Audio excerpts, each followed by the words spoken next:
Chapter 226. Zhuang Yutong, you're awake. I thought you were possessed by a ghost. You scared me to death. Zhuang Yutong opened her eyes and saw Su Manyu complaining. Although she was complaining, Su Manyu's eyes were filled with worry. Are you alright? You fainted all of a sudden. Su Manyu looked at Zhuang Yutong. What's wrong with you? Zhuang Yutong felt a little dizzy. She said to Su Manyu, I'm fine. Su Manyu looked at Zhuang Yutong with an evil expression as she said, should we go check on Lin Qian? Didn't you promise Uncle Ji to deliver her medicine? You can send the medicine over. I won't go. I'm not feeling well, Zhuang Yutong said. Su Manyu saw that Lin Qian did not look well. She nodded and left with the medicine bag. Before she left, Ning Shu said, when I come back, I'll tell you about Lin Qian's terrible condition. Zhuang Yutong felt like she was in a dream, but she remembered it clearly in her mind. It didn't feel like a dream. After Su Manyu left, Zhuang Yutong closed her eyes and slept for a while. Suddenly, there was a knock on the door. Zhuang Yutong climbed down from the bed and opened the door while asking, who is it? Zhuang Yutong opened the door and saw a rather unexpected person at the door. Zhuang Yutong stuttered, why are you here? It was Ji Qingyuan's father, Ji Jinyan. Ji Jinyan walked into the dormitory, looked into Zhuang Yutong's eyes and said, I'll treat you to a meal. Why? Zhuang Yutong asked in a daze. She was not familiar with this man at all. They had only met once, but he actually came to her dormitory and said that he wanted to treat her to a meal. Ha ha ha. Take it as my thanks for your medicine. I heard from Su girl that you were in the dormitory. I asked you to deliver the medicine personally. Why didn't you go? Ji Jinyan's tone was very domineering. Zhuang Yutong, was this person sick in the head? Change your clothes. I'll treat you to a meal. Ji Jinyan glanced at Zhuang Yutong. This person was sick. Ji Jinyan raised his wrist, looked at his watch, and said, Miss Zhuang, please hurry up. My time is very precious. Zhuang Yutong, wiping his tears, what to do if I meet a lunatic? Which, save me. Don't you have nice clothes to change into? In return for the medicinal powder, I can give you some. Ji Jinyan saw Zhuang Yutong's confused expression and seemed to be very considerate. With a stiff face, Zhuang Yutong said, please leave. I'm going to change. Ji Jinyan grunted and turned to leave. Zhuang Yutong wanted to bang her head against the metal bed. What kind of person was this? When Zhuang Yutong changed her clothes and went out, Ji Jinyan frowned but didn't say anything. The two of them went downstairs. Zhuang Yutong's eyelids twitched when she saw the luxury car parked in front of the dormitory. Ji Jinyan opened the car door for Zhuang Yutong. Zhuang Yutong sat in the car and felt out of place with Gij. Everything in the car was luxurious and fragrant. She looked at the clothes she was wearing. Zhuang Yutong decided that she would never associate with such people again. She didn't want to feel inferior and torment herself. Ji Jinyan sat in the car and saw Zhuang Yutong's eyes flickering. He smiled. You will have this life in the future. Zhuang Yutong didn't comment. Instead, she was more concerned about why this man was looking for her. They were eating at a Western restaurant. Zhuang Yutong sat opposite Ji Jinyan and said lightly, sorry, I don't know Western dining etiquette. Ji Jinyan said, I can teach you. No need, Mr. Ji. I want to know why you're looking for me.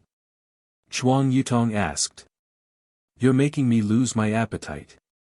Ji Jinyan took a sip of red wine and looked at Zhuang Yutong in a daze. Your eyes are exactly the same as my wife's. When I first saw you, I thought he was standing in front of me. Zhuang Yutong, oh. Ji Jinyan raised his eyebrows. Her reaction was so calm. Aren't you curious about my wife? Ji Jinyan asked. Zhuang Yutong. Why should I be curious? We don't know each other. Mr. Ji, are you looking into my eyes to comfort yourself because my eyes are similar to your wife's? Or do you want to keep me as your wife's substitute? Su Manyu said you love your wife very much, but your current actions make me doubt your loyalty to your wife. Zhuang Yutong stood up. Sorry, I'll leave first. I don't know how to eat Western food. Goodbye, Mr. Ji. Zhuang Yutong only wanted to study hard so that she could have a job after graduation to reduce the burden on her family. Ji Jinyan and she were from different worlds. Life was already so difficult, why should she play with the rich? Ji Jinyan watched Zhuang Yutong leave the restaurant and raised his eyebrows. Loyalty to his wife. When Zhuang Yutong returned to the dormitory, Su Manyu had already returned. Su Manyu immediately said excitedly, Lin Qianqian's leg is going to be amputated.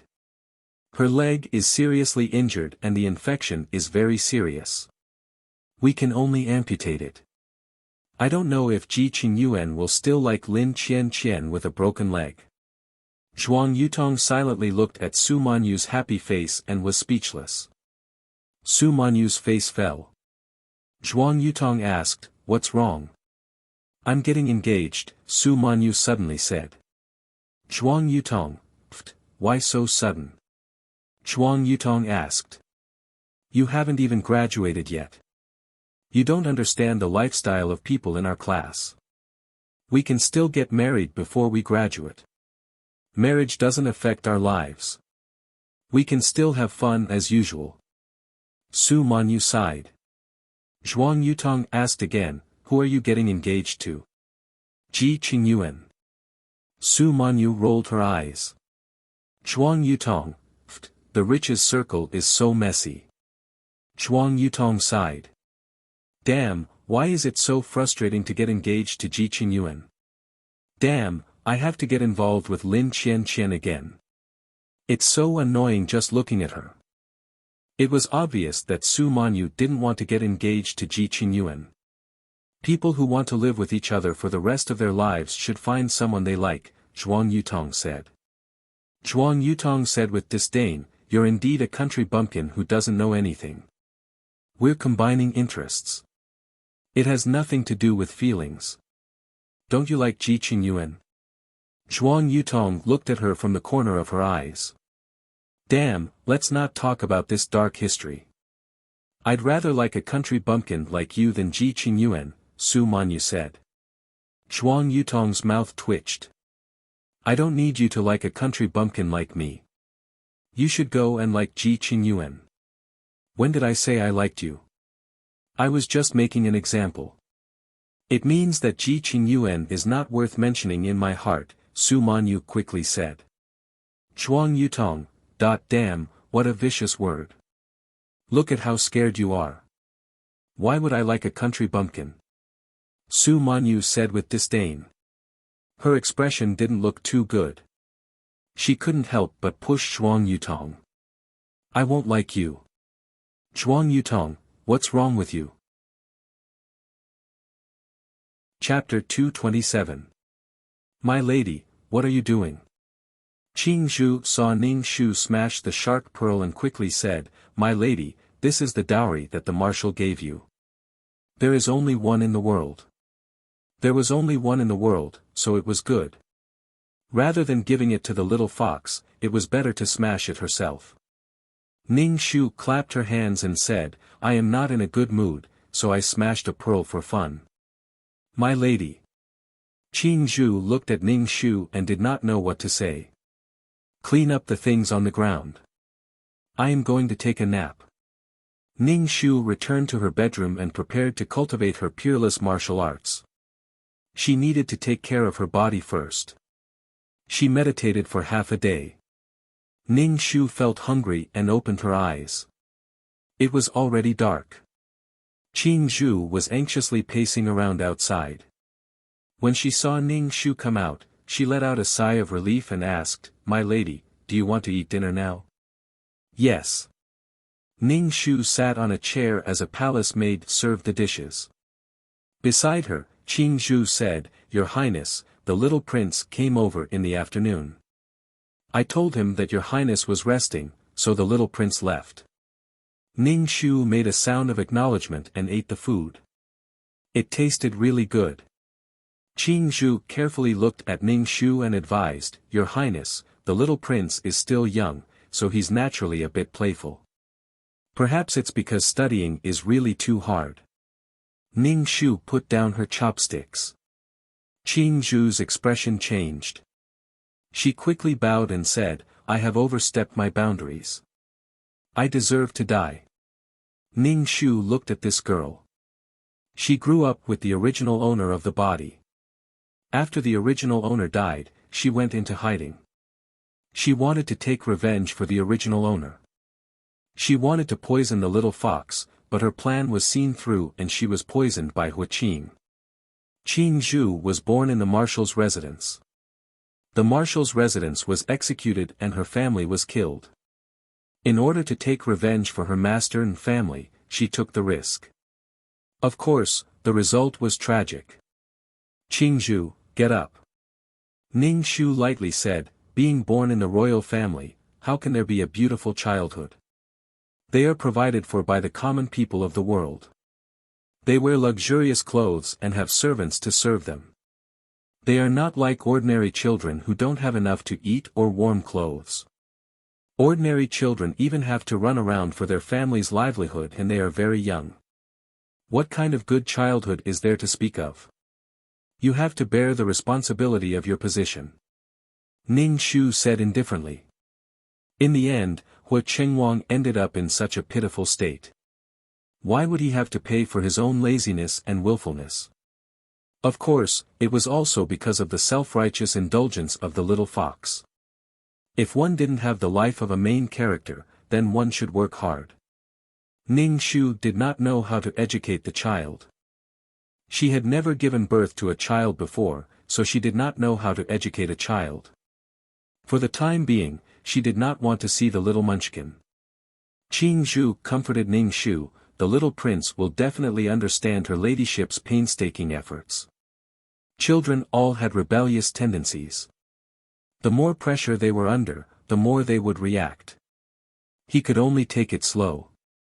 For the next few days, Ning Shu stayed in her bedroom and did not go out. Even when the concubines came to pay their respects, Qing Zhu rejected them, saying that the empress was not feeling well. These concubines could only reluctantly return. Even when the news spread in the palace that the empress was sick, Qing did not step into the harem to ask about the empress's health. He did not even pretend to comfort her. Ning Shu did not care very much. She even felt very fortunate. It seemed that Qing was now going to keep his chastity. Ning Shu did not want to roll with Qing at all. She just did not know how Qing solved his physiological needs. Could it be that he masturbated himself? Ning Shu cultivated day and night. Finally, this body was out of breath after walking a few steps. It seemed that the original owner was very angry. Thinking that it had been such a long time, she should communicate with the little munchkin, Qingwang. Ning Shu asked Qing Zhu to call Qingwang over. When Qingwang looked over, his face was red and covered in sweat. Ning Shu narrowed her eyes. She saw that there was a strand of golden fur on Qingwang's shoulder. It seemed that this little guy was playing with the little fox again. Qingwang properly bowed to Ning Shu. "Aken greets Muhu. Muhu is in good health." Ning Shu looked at Qingwang like this. Qingwang's red face flashed with a trace of uneasiness and uneasiness.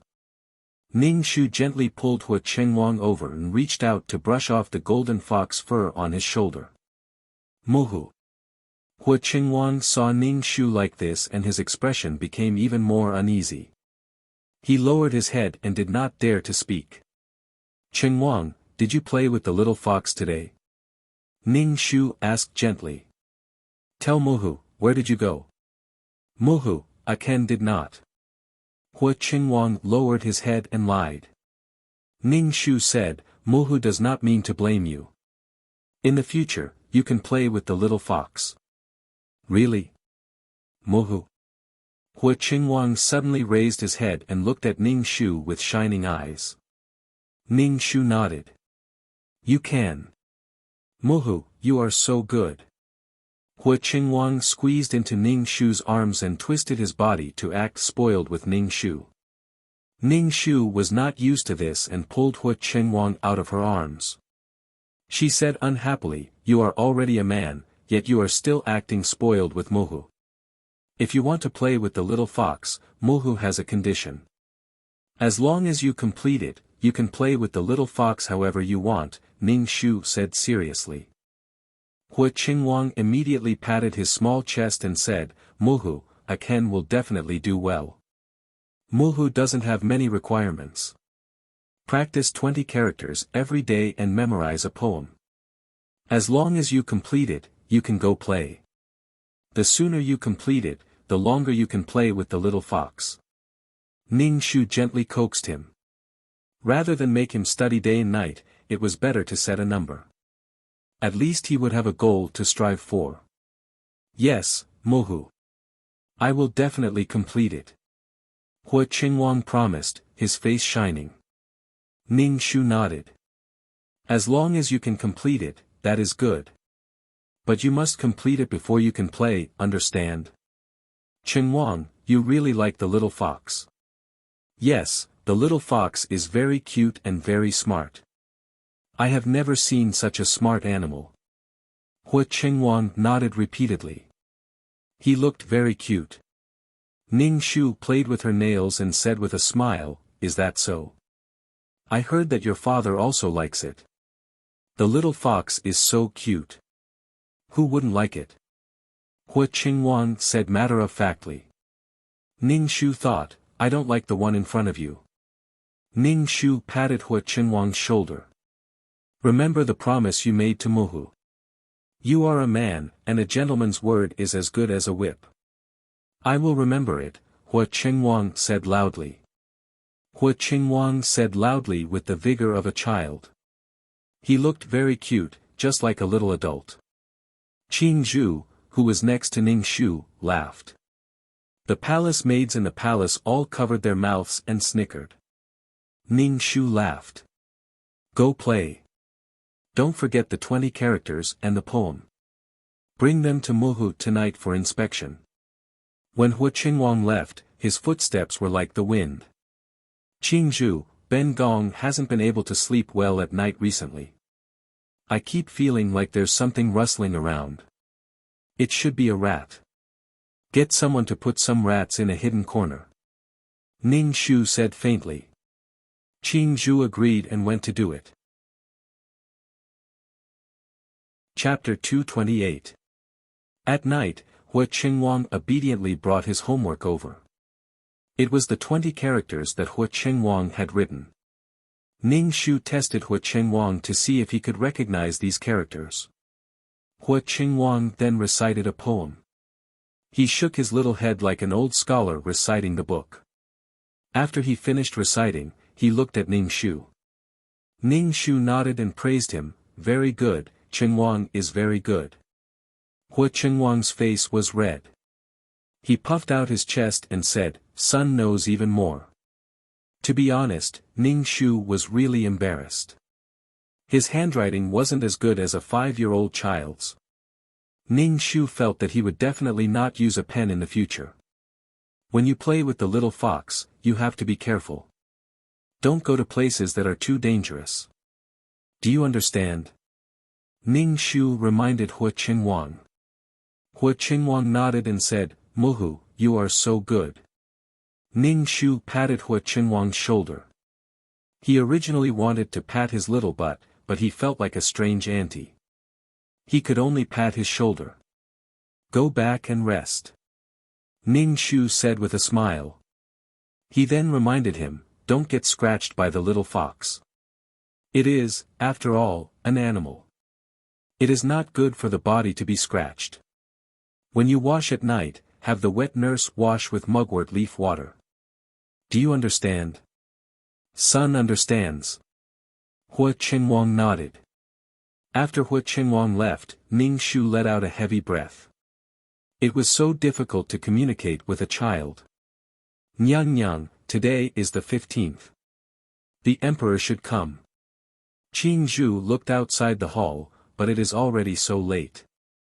Ning Shu yawned, wash and sleep. There is no need to wait.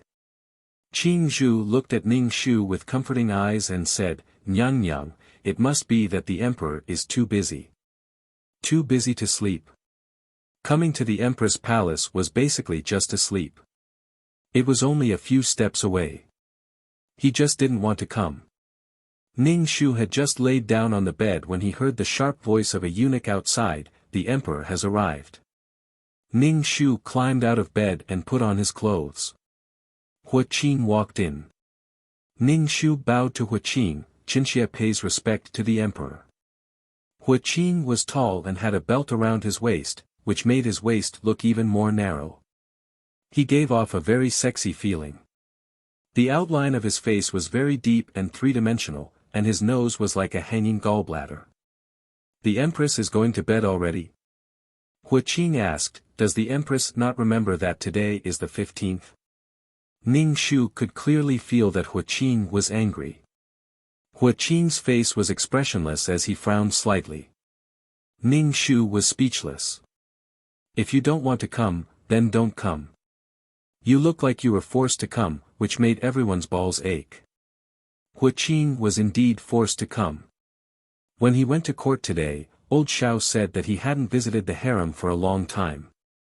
To put it bluntly, he wanted him to dote on his granddaughter. Hua Qin dawdled until he arrived at the empress's palace. When he left the imperial study, the little fox hugged his leg and didn't let him go. She looked at him with tears in her eyes, which made Hua Qin very uncomfortable. He tried his best to persuade the little fox to not be so sad. Now that he saw that Ning Shu had fallen asleep first, Hua Qin was furious and even hated her. Hua Qin opened his arms and waited for Ning Shu to change his clothes for him.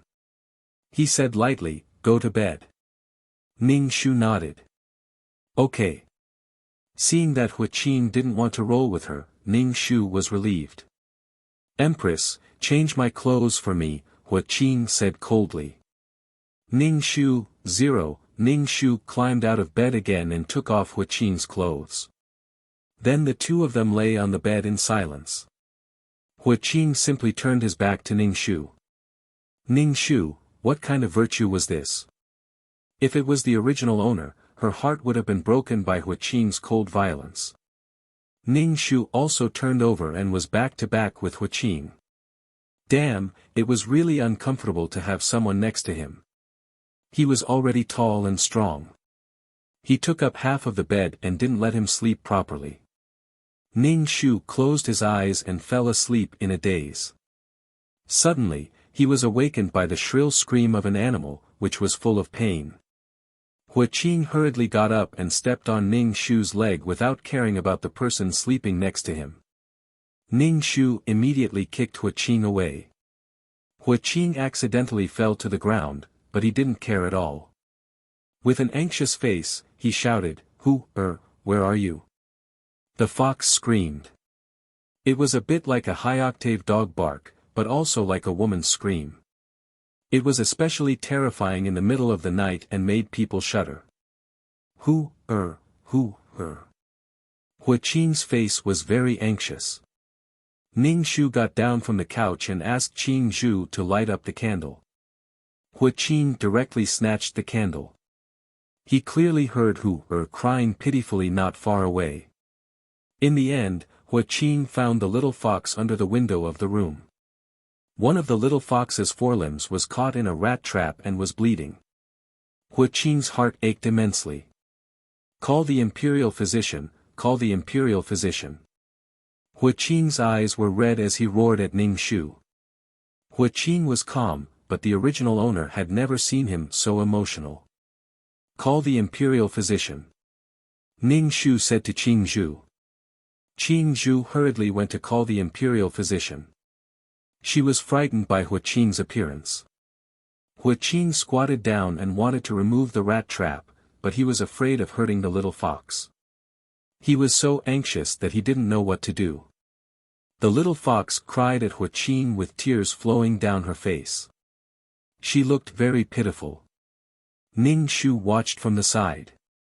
This fox was covered in gold and looked very beautiful.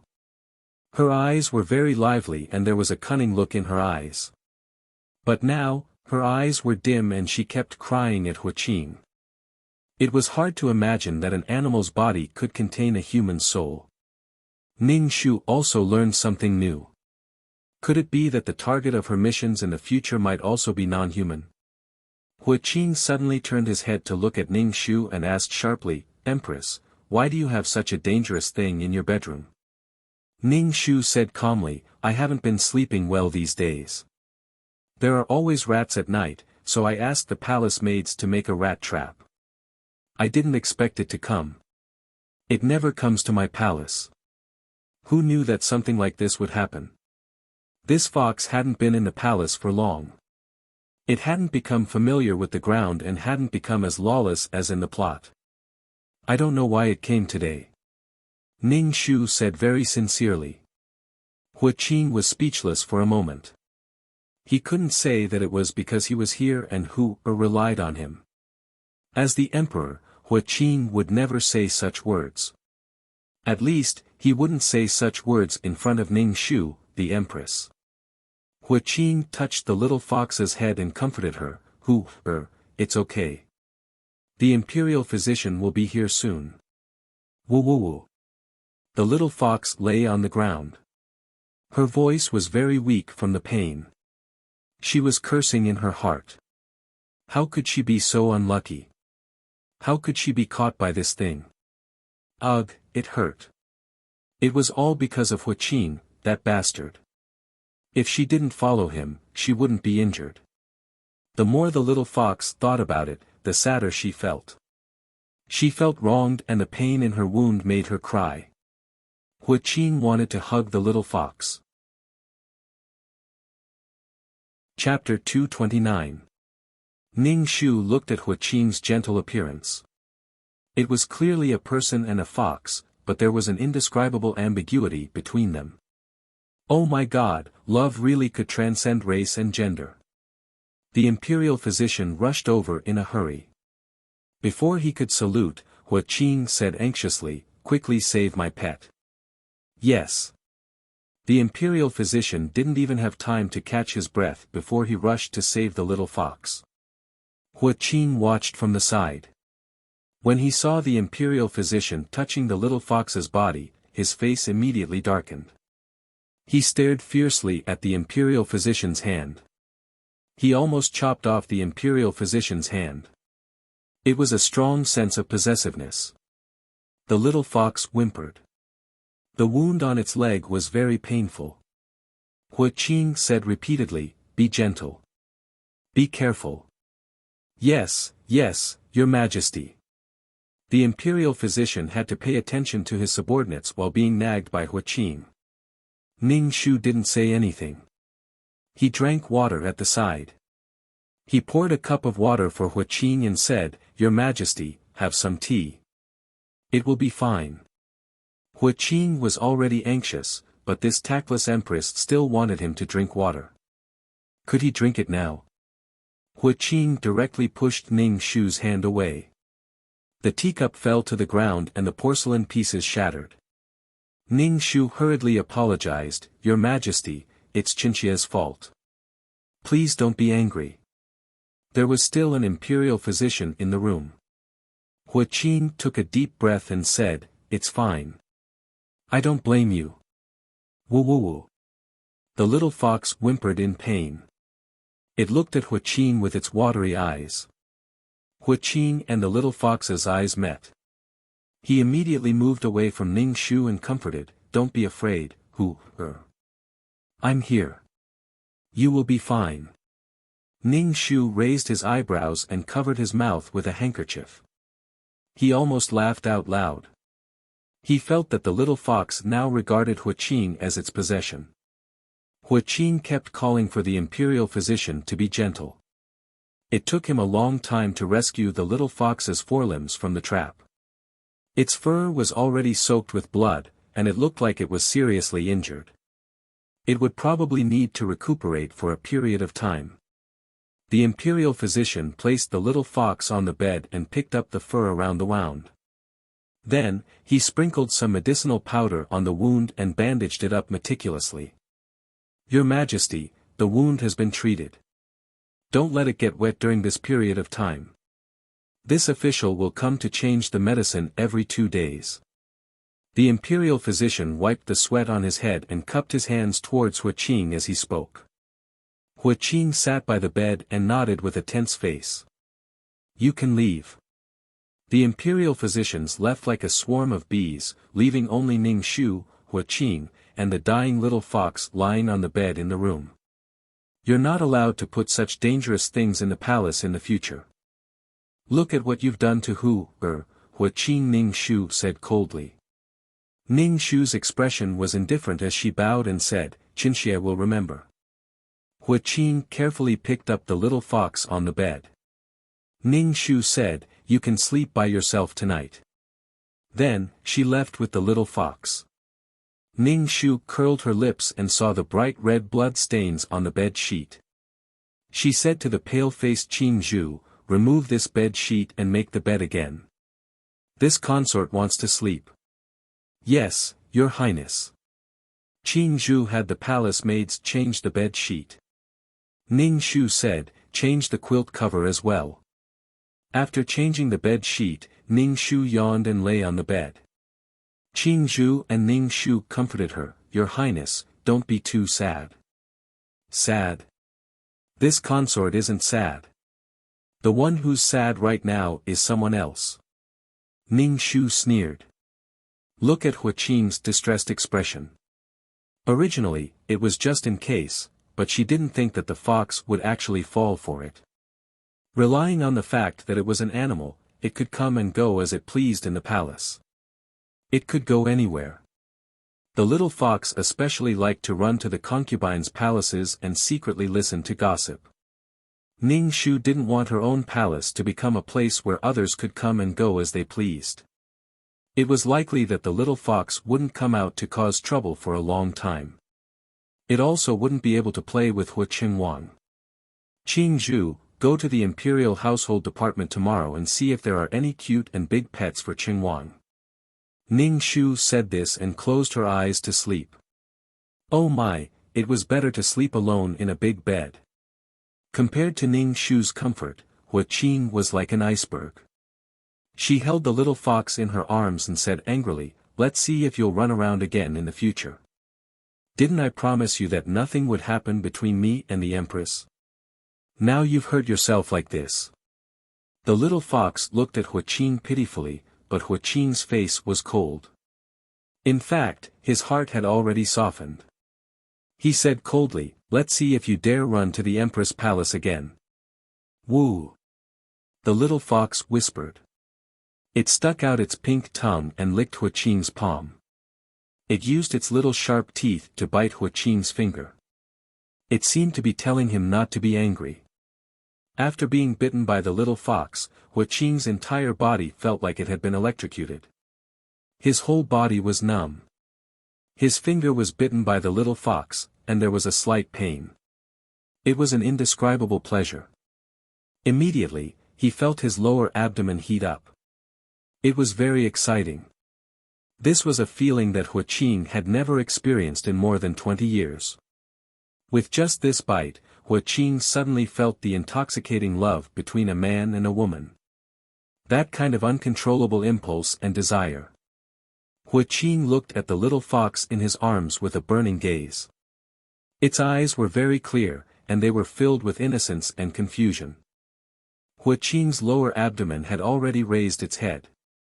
Enduring the burning heat in his body, Huaqing placed the little fox on the dragon bed and said in a hoarse voice, "Hurry up and sleep." The little fox narrowed its eyes and licked Huaqing's hand. Huaqing almost couldn't control himself. He gritted his teeth and said, "Hurry up and sleep." Only then did the little fox fall asleep contentedly. Huaqing was about to explode from holding it in. When the little fox finally fell asleep, Hua Qing sneaked into Imperial concubine Xian's palace. Hua Qing didn't want to see Ning Shu at all. He blamed him in his heart for causing Hu to be injured. On the bed, Hua Qing was all kinds of passionate and fierce. He tortured Imperial concubine Xian until she was half dead, but the woman on the bed was very satisfied. After he vented his desire, Hua Qing's heart suddenly felt guilty. When he thought about how the little fox was injured while he was rolling around with another woman, Hua Qing felt very uncomfortable. He quickly got on the bed and put on his clothes. Ignoring Imperial concubine Xian's urging to stay, he hurriedly left. When he returned to the bedroom, Hua Qing looked at the little fox sleeping on the dragon bed. His heart suddenly softened. He reached out a finger and touched the tip of its pink nose. He even wanted to bend down and kiss it. No, Hu was only his pet. How could he have such an impulse for an animal? It was too unbelievable. But in Hua Qing's heart, he thought that the smart and cute Hu wasn't a fox at all. Perhaps it was a fox immortal who had cultivated successfully. Hua Qing's heart really hoped that Hu could transform into a human. Chapter 230. Hua Qing didn't care much about the matters between men and women. Otherwise, Hua Qing would rarely go to the harem with so many beauties. But now, Hua Qing had an incomparable and uncontrollable impulse. Hua Qing's joy was mixed with a sense of shame, making Hua Qing feel very conflicted. Ning Shu slept very well that night. When she woke up in the morning, she felt refreshed. Just as she left the palace, the little munchkin, Hua Qingwang, who was holding something in his arms, bumped into Ning Shu's arms. He was practically twisting his body as he whined to Ning Shu. "Mother, is this puppy for me?" "Yes, this puppy is for you." Ning Shu sat down and looked at the puppy in Hua Qingwang's arms. This puppy was only a month old, and its body was very furry. Ning Shu patted the stool next to her for Hua Qingwang to sit next to her. Hua Qingwang carefully held the puppy. Ning Shu looked at the male puppy and said to Hua Qingwang, "The little fox was injured last night, so it can't play with you in the future. Let this puppy accompany you. From now on, besides studying, you have to take care of this puppy. There are a lot of dirty things on the puppy's body, so you have to bathe it often."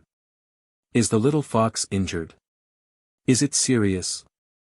Hua Qingwang asked anxiously.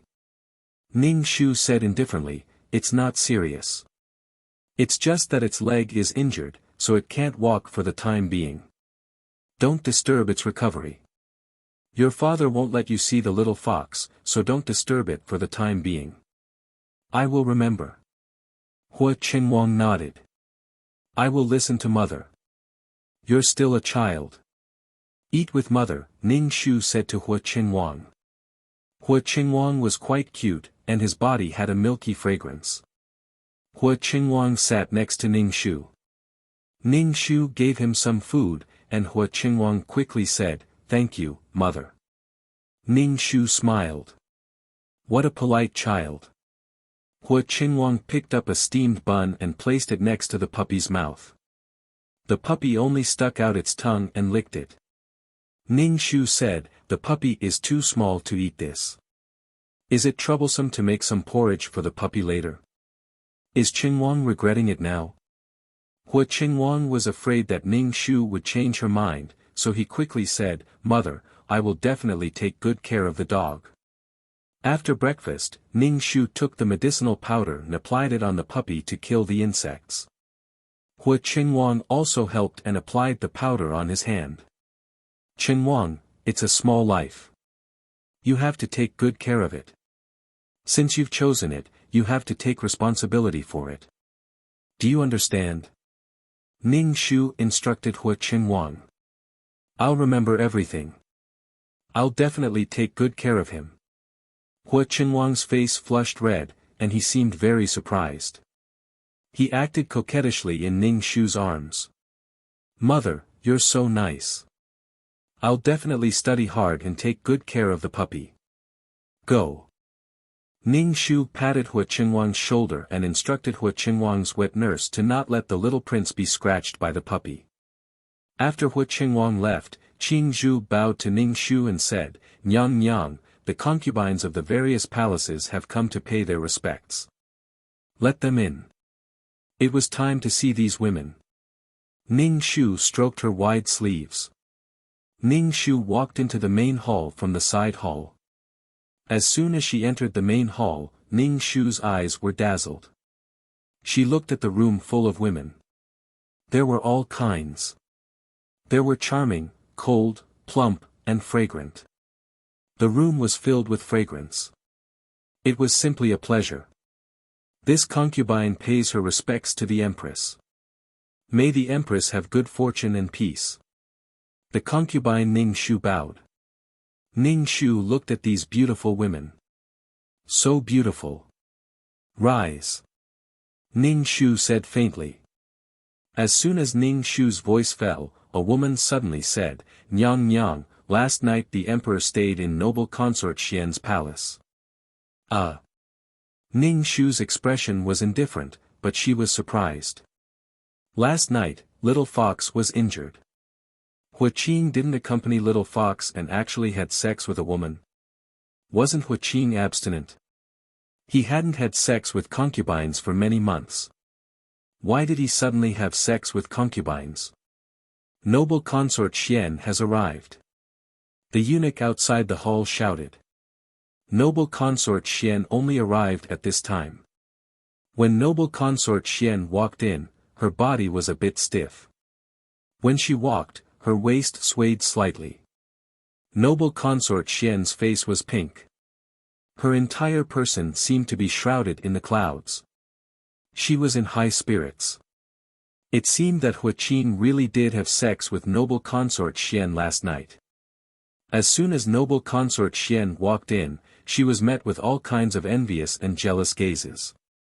Noble consort Xian endured her discomfort and bowed to Ning Shu. This concubine pays her respects to the Empress. "I'm really unwell and came late. Please forgive me." Ning Shu nodded and let noble consort Xian sit down. "Noble consort Xian, yesterday was the 15th. Why did the emperor come to your palace?" A concubine directly tried to sow discord. Noble consort Xian's expression changed. She quickly explained, "Last night, the emperor suddenly came to this concubine's palace in the middle of the night. Last night, the emperor suddenly came. Without saying anything, he pressed her under his body and then did all kinds of things to her."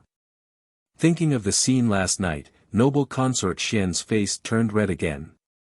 Her beauty was indescribable. Seeing noble consort Xian like this, the other concubines felt a burst of envy and jealousy. The emperor hadn't come to the inner palace for a long time, but noble consort Xian had taken the lead. If it was the empress, it would be fine to endure, but it was a concubine. Everyone almost tore the handkerchief in their hands. Ning Shu felt that it was quite boring.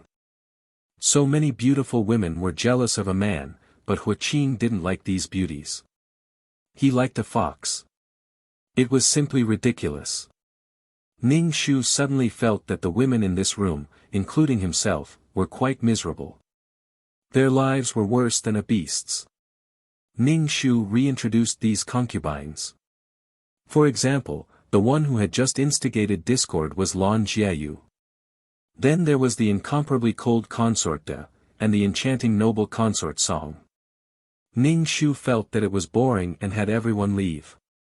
It was quite boring to gather together and say such sour words. It was better to practice martial arts. The concubines all left. Only noble consort Xian stayed. Ning Shu asked, "Noble consort, is there anything else?" Noble consort Xian hesitated and said, "Nyang Nyang, last night." Ning Shu waved her hand and interrupted noble consort Xian, "It's a good thing that the emperor is here. It's also good to give birth to an heir for the emperor." Noble consort Xian didn't know if the empress was telling the truth or not. She bowed and left. After she left, Qing Zhu and Ning Shu comforted, "Nyang Nyang. Qing Zhu originally wanted to comfort Ning Shu, but she didn't know what to say. Ning Shu didn't care who Huaqing was here with. She only needed to complete her task. The marshal's residence was executed. Moreover, the dragon robe and the correspondence of the enemy country were found in the residence. This matter wasn't done by Huaqing. Ning Shu twisted her head off. Moreover, it meant that there was a spy in the marshal's residence. It must be Huaqing's people. As long as the marshal's residence was there, her position was stable. Huaqing didn't dare to directly depose her. The most important thing was to stabilize the marshal's residence. Chapter 231. Ning Shu pretended to visit the little fox. The little fox was lying on the dragon bed. Other than the cloth wrapped around her forelimbs, everything else was fine. She was full of energy. When the little fox saw Ning Shu, her eyes were filled with hostility. She used her other forelimb to carelessly play with the ball. The ball was exquisitely made and the material was very soft. The little fox was speechless. She hated this empress. She was Huaqing's wife, so the little fox hated her. Her legs were injured because of this woman and she couldn't move for a long time. Huaqing didn't allow her to run. She was bored to death. This palace was so boring. She was so unlucky. How did she become a fox? Heavens, heaven and earth, how could she be so unlucky? Ning Shu looked at the little fox, whose eyes were darting around. She looked extremely intelligent and human-like. No wonder Huaqing doted on this little fox so much. Why are you here? Huaqing walked in and saw Ning Shu in the room. His face sank. When he saw the little fox playing on the dragon bed, his face softened. This concubine pays respects to the emperor. Ning Shu respectfully bowed to Huaqing. Huaqing grunted. He didn't even look at Ning Shu. He sat on the bed and reached out to touch the little fox's head. His eyes were full of affection. The little fox licked Huaqing's finger. Huaqing's eyes deepened. Ning Shu felt like an outsider. He couldn't integrate into the atmosphere between the man and the fox. It was very awkward. The little fox seemed to have skin cravings and enjoyed Huaqing's touch. Ning Shu smacked his lips. He felt a little disgusted when he thought about the relationship between the two of them. It was beyond the relationship between a master and a pet. Ning Shu stood at the side like a block of wood. Huaqing asked Ning Shu, "Is there anything else, Empress?" "This concubine is here to deliver medicine." Ning Shu took out the medicine bottle and placed it on the table. "This medicine powder is very effective for wounds." "Sorry to trouble you, Empress," Huaqing said indifferently. His fingers stroked the little fox's golden fur. It was so furry that Huaqing's fingers almost sank into her fur. Ning Shu bit his lips and looked at Huaqing with a bitter expression. Huaqing looked up and met Ning Shu's eyes. "Is there anything else?" Ning Shu blinked and let his eyes fill with tears. He said bitterly, "Your Majesty, you went to noble consort Xian's palace last night." "Your Majesty, yesterday was the 15th. Huaqing's expression darkened. His first reaction was to look at the little fox. The little fox immediately pointed its butt at Huaqing and wagged its golden tail. It was clearly angry. "Is the Empress reprimanding me? This emperor is the son of heaven, is there any place that this emperor cannot go?" Huaqing almost flew into a rage out of humiliation. He looked at Ning Shu with an unfriendly gaze. Clearly, he was dissatisfied with Ning Shu saying such things in front of the little fox. Huaqing had never treated the little fox as an ordinary fox. She was very smart and knew everything. Now that she was like this, it meant that she was angry. Ning Shu's expression was very sad. He couldn't speak and looked like he had lost his soul. The little fox looked at Ning Shu. Ning Shu bared his little fangs as if he was mocking him. Ning Shu looked at her indifferently. Finally, he bowed to Huaqing. This concubine will take her leave. Huaqing waved his hand. He seemed to be very impatient with Ning Shu and told him to leave quickly. As soon as Ning Shu went out, he heard the crisp sound of porcelain falling to the ground. He looked back and saw the little fox sitting on the table. She had pushed the medicine bottle she had placed on the table off the table. It fell to the ground and some of the medicine powder spilled out. The little fox whimpered at Huaqing. Huaqing's face was full of affection. He tapped its pink nose. "You little fellow, if you don't like the Empress things, then we won't accept the Empress things in the future."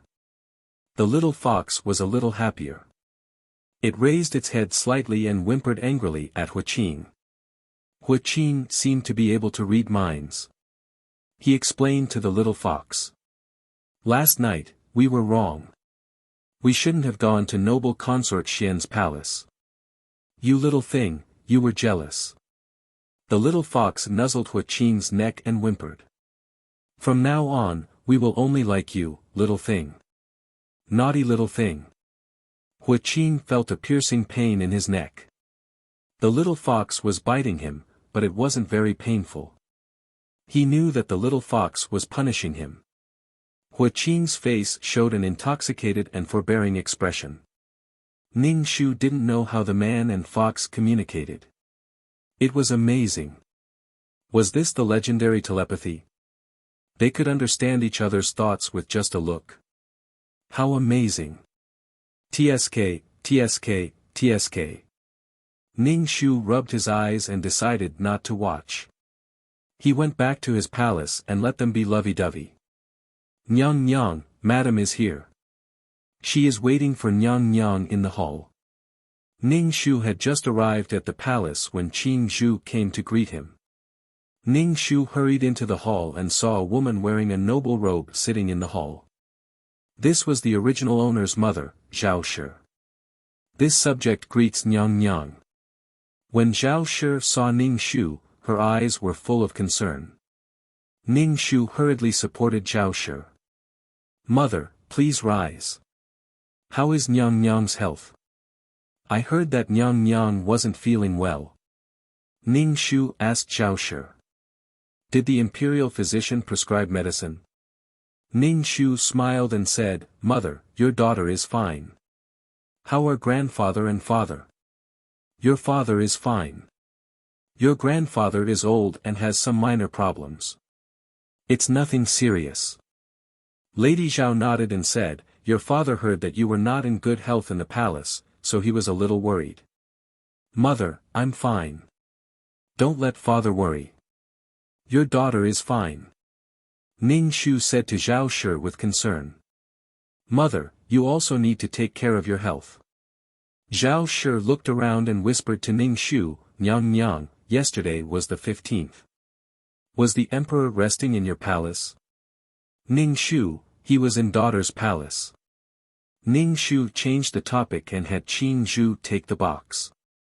Ning Shu said to Zhao Shi, "Mother, this is all the tonics that daughter gave to grandfather and father. You should take them back." Zhao Shi waved her hand, "The family doesn't lack for things. Nyang Nyang can keep these things. This is daughter's filial piety." Ning Shu forced Zhao Shi to accept it. When she handed it to Zhao Shi, she whispered, "Give it to grandfather." Zhao Shi's expression was normal. She said with a smile, "Many thanks for Nyang Nyang's reward." Zhao Shi and Ning Shu both had things on their minds. Then, after a few words, Zhao Shi left.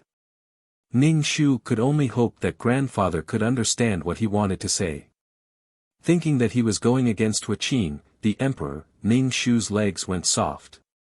From the memories of the original, Huaqing was a person with true ability. He was a man who was scheming and suspicious. Ning Shu had to be careful. He couldn't reveal any flaws. They had been husband and wife for many years. Even if Huaqing didn't like his wife, he still understood Xiao Xiao. When Ning Shu was in front of Huaqing, she had to pretend to adore him and help him. Chapter 232.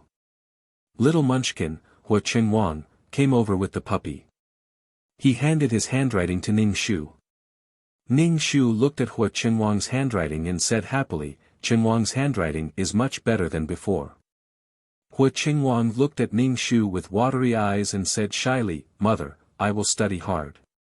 Recently, father hasn't tested me on homework. I have memorized a lot of books." Now, Hua Qingwang was very disappointed. It was as if he had worked very hard only to find that there was no test. He didn't have the chance to show off. Ning Shu reached out and picked up the fur on the neck of the puppy in Hua Qingwang's arms. The puppy struggled and looked very cute. "Mother, be gentle." Hua Qingwang looked at the puppy with heartache.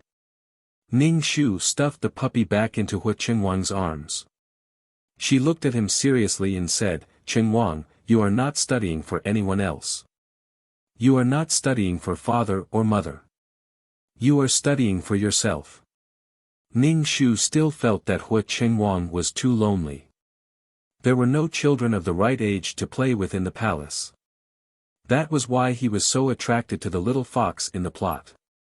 Xiao Xiao loved her son, but she put more pressure and expectation on Hua Qingwang. Hua Qingwang couldn't bear the burden. He should find a partner for this child. He couldn't play with a dog every day. He should find a study partner. Ning Shu first thought of the original owner's brother. He had a son who was 1 or 2 years older than Hua Qingwang. This child was also beheaded in that accident. The original owner thought of his nephew. He had died at such a young age. Because of him, the whole family was executed. The emperor was heartless. His son was unfilial. There were too many things weighing on his heart. In the end, the original owner chose to commit suicide. "Do you still remember your brother Qin Yang? Mother will let brother Qin Yang come into the palace to accompany you, okay?" Ning Shu asked Hua Qingwang.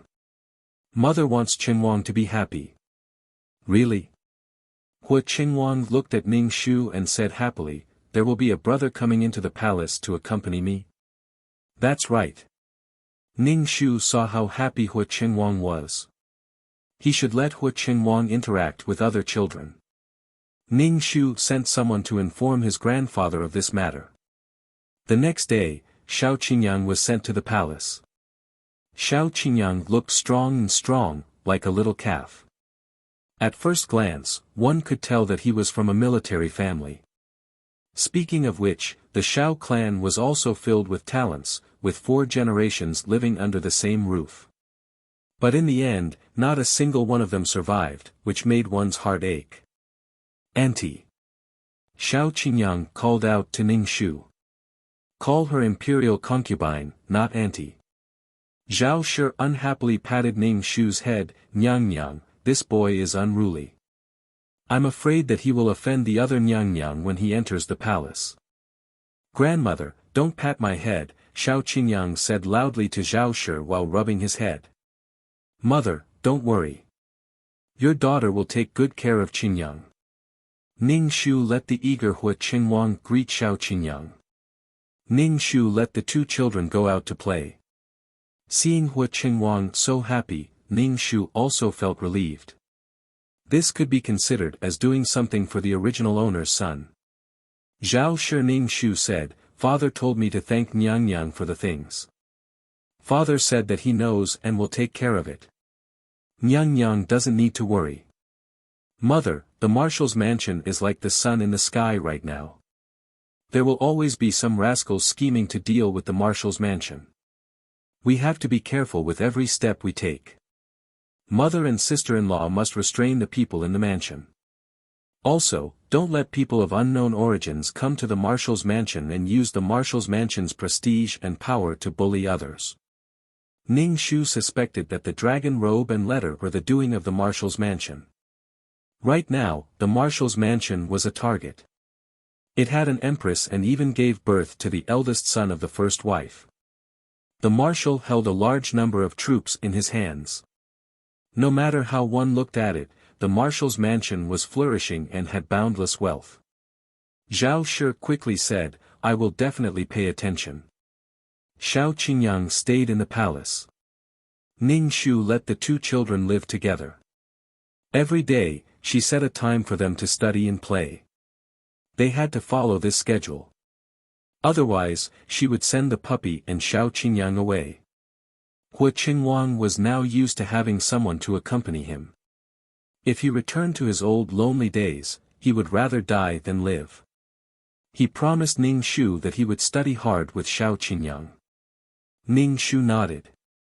She had the two children come to her palace to eat 3 meals a day. Ning Shu felt that Hua Qingwang had grown taller over this period of time. His appetite had clearly increased. When Hua Qingwang and Xiao Qingyang were eating, they would sneakily throw meat under the table for the puppy. Ning Shu pretended not to see it. Hua Qingwang was now very close to Ning Shu. Sometimes, he wouldn't call her mother, but Ning Shu mother. Although this brat wasn't her biological son, she had raised him for a period of time. Ning Shu's heart softened. This child was just too lonely. "Have you played with the little fox recently?"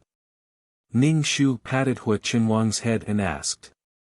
Hua Qingwang said, "The little fox hasn't come out of Imperial Father's chambers recently. I haven't played with it." Ning Shu nodded. "The little fox's claws are very sharp. Play with it less in the future. It's a beast after all. It will hurt if you get scratched. Although your brother Qingyang knows some martial arts, I can't protect you all the time." Hua Qingwang nodded. "I won't let brother Qingyang get hurt. Brother Qingyang and the puppy will play with me." Ning Shu let out a long sigh of relief. Finally, this brat didn't play with the little fox and run around blindly. "Go play with brother Qingyang. Be careful." Ning Shu reminded Hua Qingwang. Ever since the little fox got injured, Hua Qing hadn't entered the harem for a long time. A group of concubines ran to Ning Shu and cried. Ning Shu felt a headache when she saw such a large group of women sobbing in front of her and wiping their tears with handkerchiefs. Damn it, she really felt that being the empress was miserable.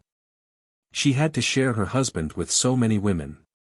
Her husband didn't fuck off with these women, but these women still cried and made a fuss in front of the empress, asking the empress to find her husband and fuck off with these women.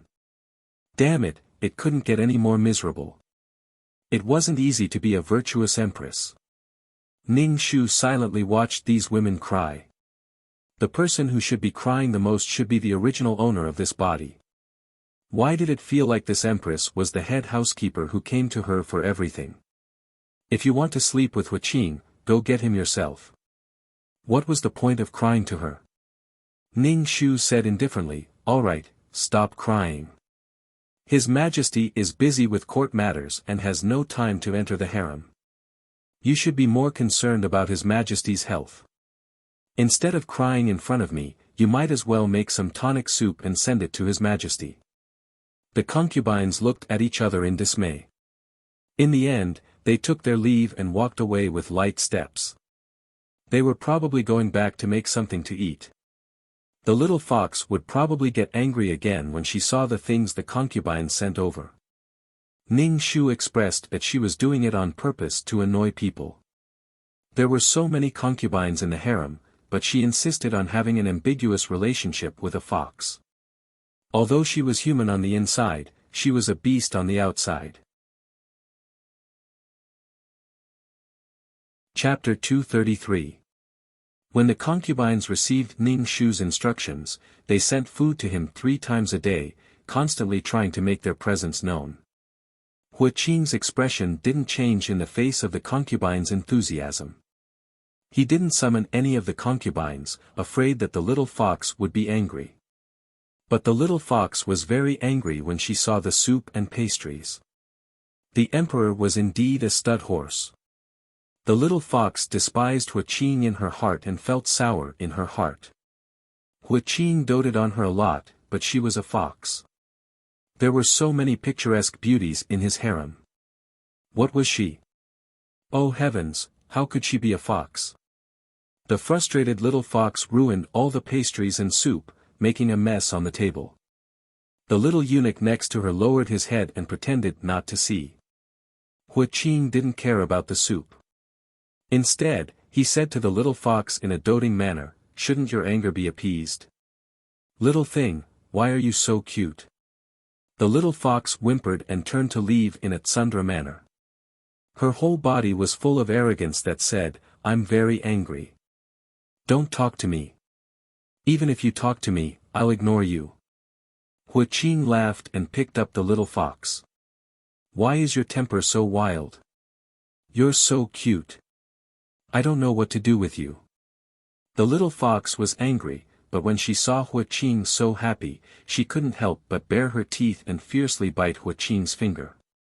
This time, the little fox used a lot of strength and bit Huaqing's finger. The wound bled.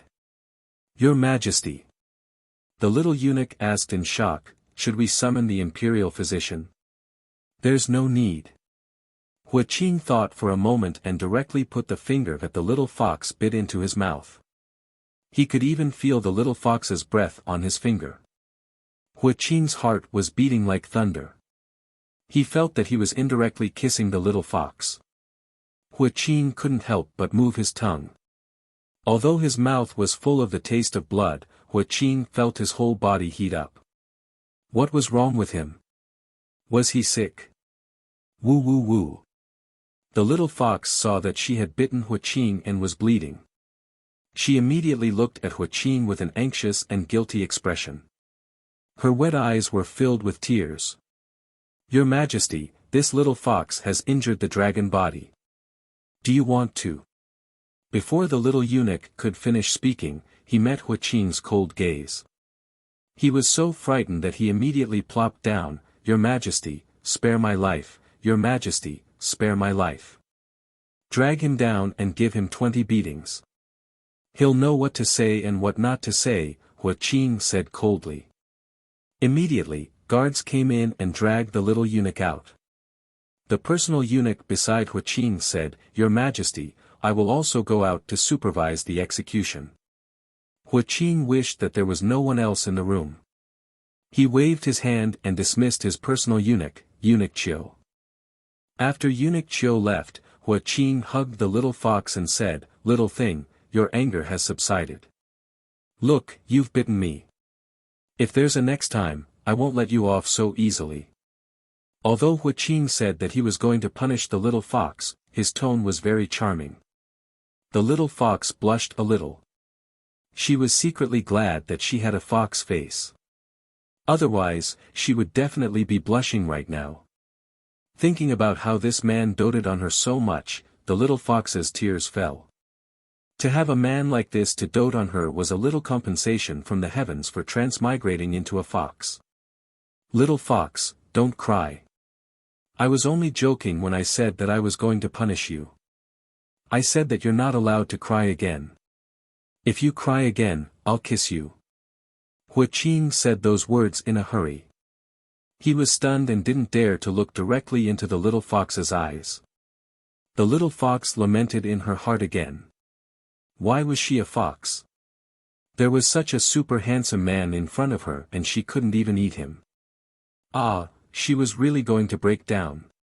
The little fox stuck out her tongue and licked Huaqing's lips. Then, she intimately licked Huaqing's cheek. "Since you dote on me so much, I'll give you a kiss." Huaqing felt as if his whole body was soaked in boiling hot water. It was so uncomfortable that his lower body reacted. "Little thing, you're so naughty." Huaqing's voice was a little hoarse. He placed the little fox on the bed. "I'm going to review the memorials. Be good here." The little fox lay on the dragon bed in boredom and rolled around. Huaqing looked like he was seriously reviewing the memorials, but the cinnabar brush in his hand didn't fall down for a long time.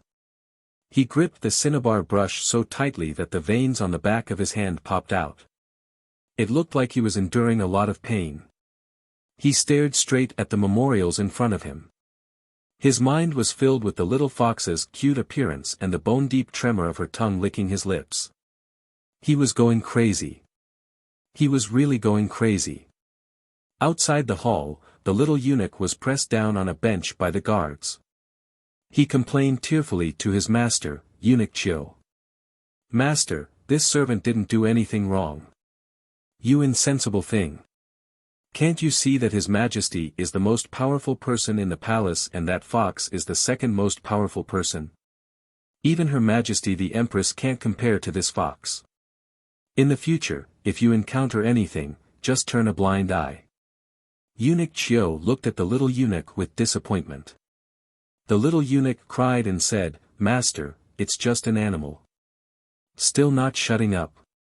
Do you think you've lived for too long and want to die? Eunuch Chiu picked up his horsetail whisk and hit the little eunuch on the head.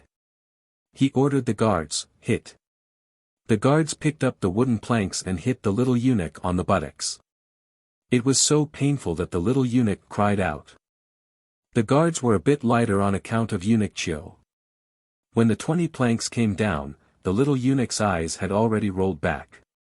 Eunuch Chiu sighed and hurriedly found an imperial physician. In any case, the eunuch was his disciple. In the palace, they could be considered people who supported each other.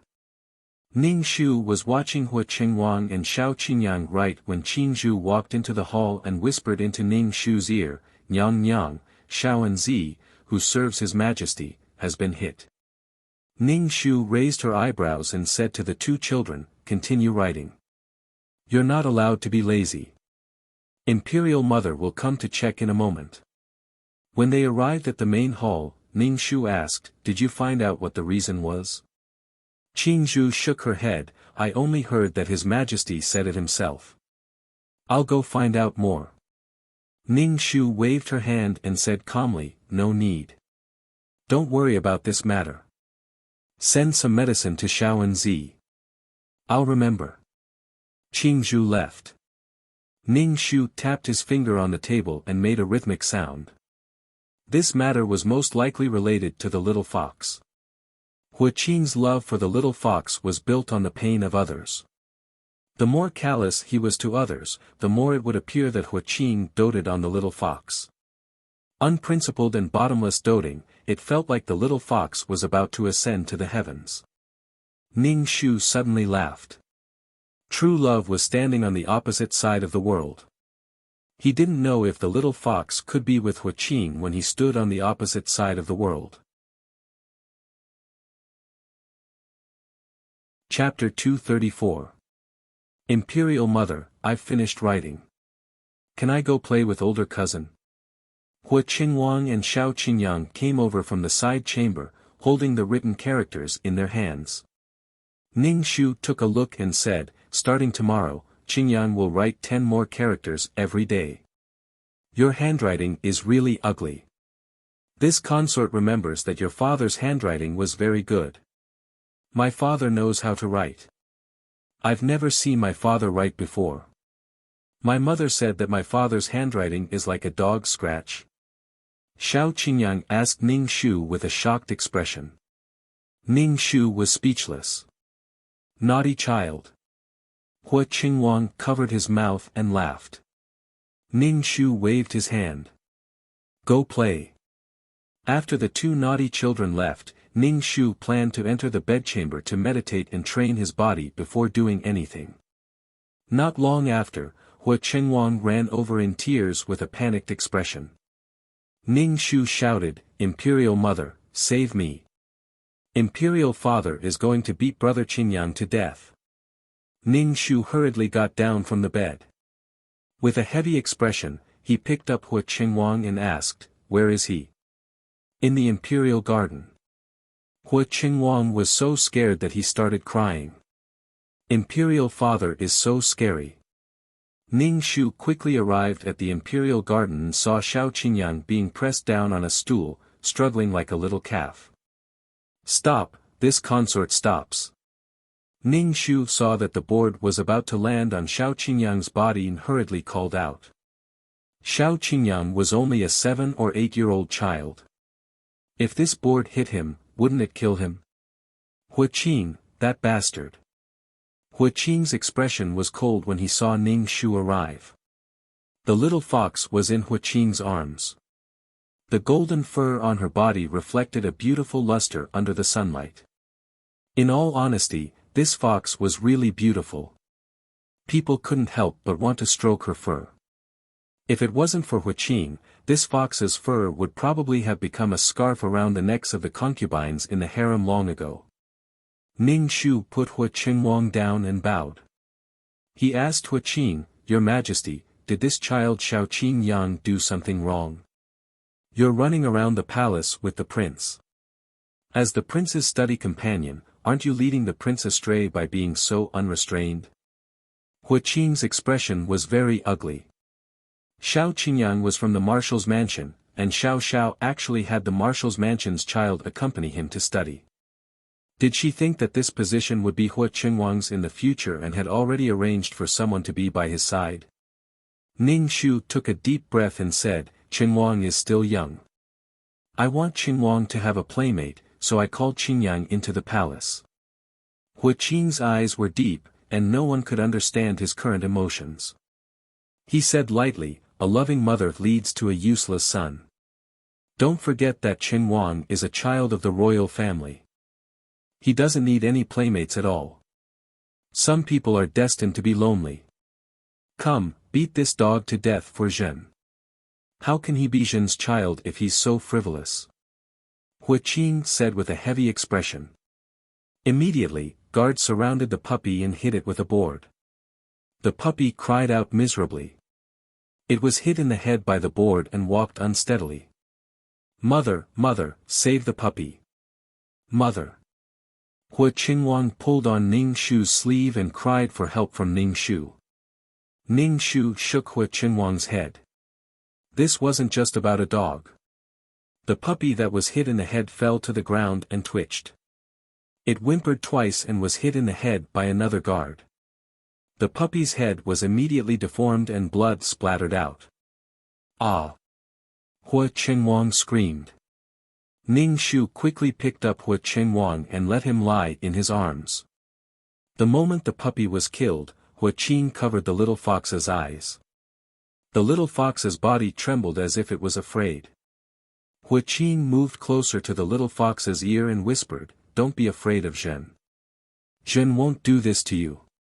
That was just an animal. You are the most special in Zhen's heart." Huaqing comforted the little fox and turned to Ning Shu. He said coldly, "The empress doesn't just have to manage the harem. She also has to take care of the child. As a child of the royal family, you can't be so willful." Ning Shu held the trembling Huaqing and bowed to Huaqing. She sighed and said, "Zhen will remember." Huaqing ignored the sad Ning Shu and left with the little fox. Ning Shu glanced at Huaqing's back and smiled coldly. Huaqing really was a strong opponent. Auntie. Xiao Qingyang's eyes were a little red. His legs were so weak that he couldn't get up. Ning Shu had the eunuch carry Xiao Qingyang. The puppy's body was collected and brought back. Huaqing kept sobbing in Ning Shu's arms. His grip on Ning Shu tightened. His whole body was trembling, and his eyes were closed as if he didn't dare open them. Ning Shu sighed and gently patted his back. He said softly, "Qingyang, don't be afraid. Mother will protect you. Mother will protect Qingyang." Ning Shu carried Huaqing all the way back to the bedroom. Huaqing didn't let go of Ning Shu, so Ning Shu kept hugging him. "Auntie, I didn't take good care of the little prince." Xiao Qingyang wiped away Ning Shu's tears. "What happened?" Ning Shu asked with a frown. Xiao Qingyang told him everything that had happened. The two little turnips were chasing each other in the imperial garden. The little fox, who had recovered from its injuries, came out for a stroll. It ran into two people and a dog. The little fox saw the white and tender little boy playing with a stupid dog, so it ran over to tease the stupid dog. But how could a dog be as smart as the little fox? When it smelled the scent of the little fox, it chased after it. Qin came to find the little fox. When he saw the little fox being chased by a dog, he immediately became angry. Especially when he saw the two animals rolling around and playing, he became even more angry and jealous. A strong possessiveness exploded in his heart. He directly walked over and kicked the dog away. He patted the dust off the little fox and held it in his arms. He looked at Hua Qingwang and Xiao Qingyang with an unfriendly gaze. Hua Qingwang hadn't seen his father in a long time. He was very happy to see Hua Qing. Before he could say anything, he was scolded by Hua Qing for being ignorant and incompetent. He scolded him for not having any royal etiquette. When he found out that Xiao Qingyang was Hua Qingwang's study companion, Hua Qing had Xiao Qingyang flogged when the prince made a mistake. Then, Hua Qingwang went to find Ning Shu. A dog had died in this accident, but Ning Shu knew that Hua Qing was warning him and the Xiao family. The little fox could really cause trouble wherever it went. Ning Shu couldn't directly confront Hua Qing without being completely confident. If you want to destroy someone, you must first make them crazy. Let's see what kind of crazy things Hua Qing would do to protect the little fox. He felt that it was really ironic. He had no feelings for his wife and didn't even have the slightest bit of gratitude. He was also indifferent to his own son, but he gave his passion to a fox. He gave almost all of his feelings to the fox. Ning Shu cursed inwardly. The female lead's golden finger was too big. It was so bright that he couldn't look straight at it. Chapter 235. Hua Qingwang was tired from crying in Ning Shu's arms. He closed his eyes and fell asleep. Ning Shu sighed and placed Hua Qingwang on the bed. She had Qing Zhu draw some warm water to wipe the tears off Hua Qingwang's face. Hua Qingwang's eyes were red and swollen. Ning Shu stayed by the bed. Xiao Qingyang blamed herself for not protecting her cousin and the little puppy's death. Auntie! Xiao Qingyang called out to Ning Shu. Ning Shu rubbed her forehead and said, "Qingyang, you must have been frightened. Go eat something and rest. Now that Qingwang is like this, Auntie hopes that you can stay by his side." Hua Qingwang was probably hurt by today's events. "Auntie, Qingyang will take good care of my cousin." Xiao Qingyang immediately patted her chest and promised Ning Shu. In the middle of the night, Hua Qingwang had a fever. His temperature was very high. Ning Shu was prepared. She had Qing Zhu bring a bowl of medicine to Hua Qingwang. However, Hua Qingwang only drank half of the medicine before spitting out the rest. "Nyang Nyang, should we call the imperial physician?" Qing Zhu was so anxious that her face was red. "Call the imperial physician over and then boil the medicine." Ning Shu wiped Hua Qingwang's body with a wet handkerchief. Hua Qingwang was too frightened today. Ning Shu wasn't surprised that he would fall ill. However, when she saw that Hua Qingwang was really sick, Ning Shu was still very anxious. The little person was lying on the bed and talking nonsense. Ning Shu was really afraid that Hua Qingwang had a fever. Qing Zhu called the imperial physician over to perform acupuncture on Hua Qingwang. When the medicine was served, Ning Shu immediately took the bowl of medicine and fed it to Hua Qingwang. "Nyang Nyang, let this servant do it." Qing Zhu saw that Ning Shu was anxious and quickly said. Ning Shu took a deep breath. "It's fine. I'll do it myself." "Nyang Nyang, do you want to invite His Majesty over?" Qing Zhu Ning Shu asked. Since the little prince was so seriously ill, His Majesty should come over to take a look. Ning Shu originally wanted to ask why she had called that damned person over, but considering that there was a room full of grand doctors present, she didn't want her gentle and empathetic image of the Empress to collapse. She could only suppress her grief and say, "It's already midnight. The Emperor has already gone to bed. Tomorrow morning, the Emperor has an early court session. Don't disturb the Emperor's rest." The imperial physician looked at Ning Shu with pity in his eyes. Ning Shu's mouth twitched, and he wiped Hua Qinhuang's body with a handkerchief. Your Highness. Qing Zhu's eyes were slightly red. Ning Shu felt that she was really miserable.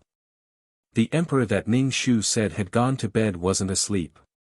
Instead, he was lying on the bed, looking at the little fox sleeping on the table. The little fox looked at Hua Qin warily. When faced with such a gaze, Hua Qin felt as if his heart was being squeezed by a large hand. It was very uncomfortable. The fox he liked should have a sly, cute, clear, and charming look in her eyes. She shouldn't be looking at him with such a wary and unfamiliar gaze. The little fox wasn't afraid of Hua Qin. Although Hua Qin was the emperor, he was very good to her.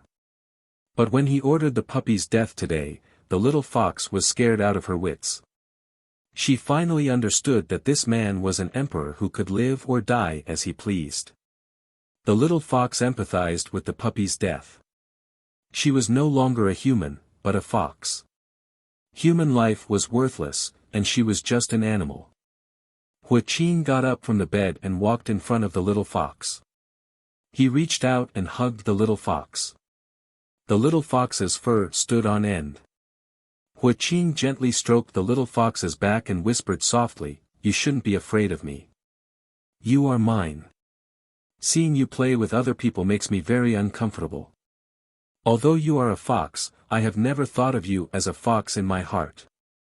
You are more important than anyone else in my heart. You are my pet. I dote on you and love you dearly." Hua Qin looked at the little fox with a burning gaze. I have never seen such a beautiful and intelligent fox.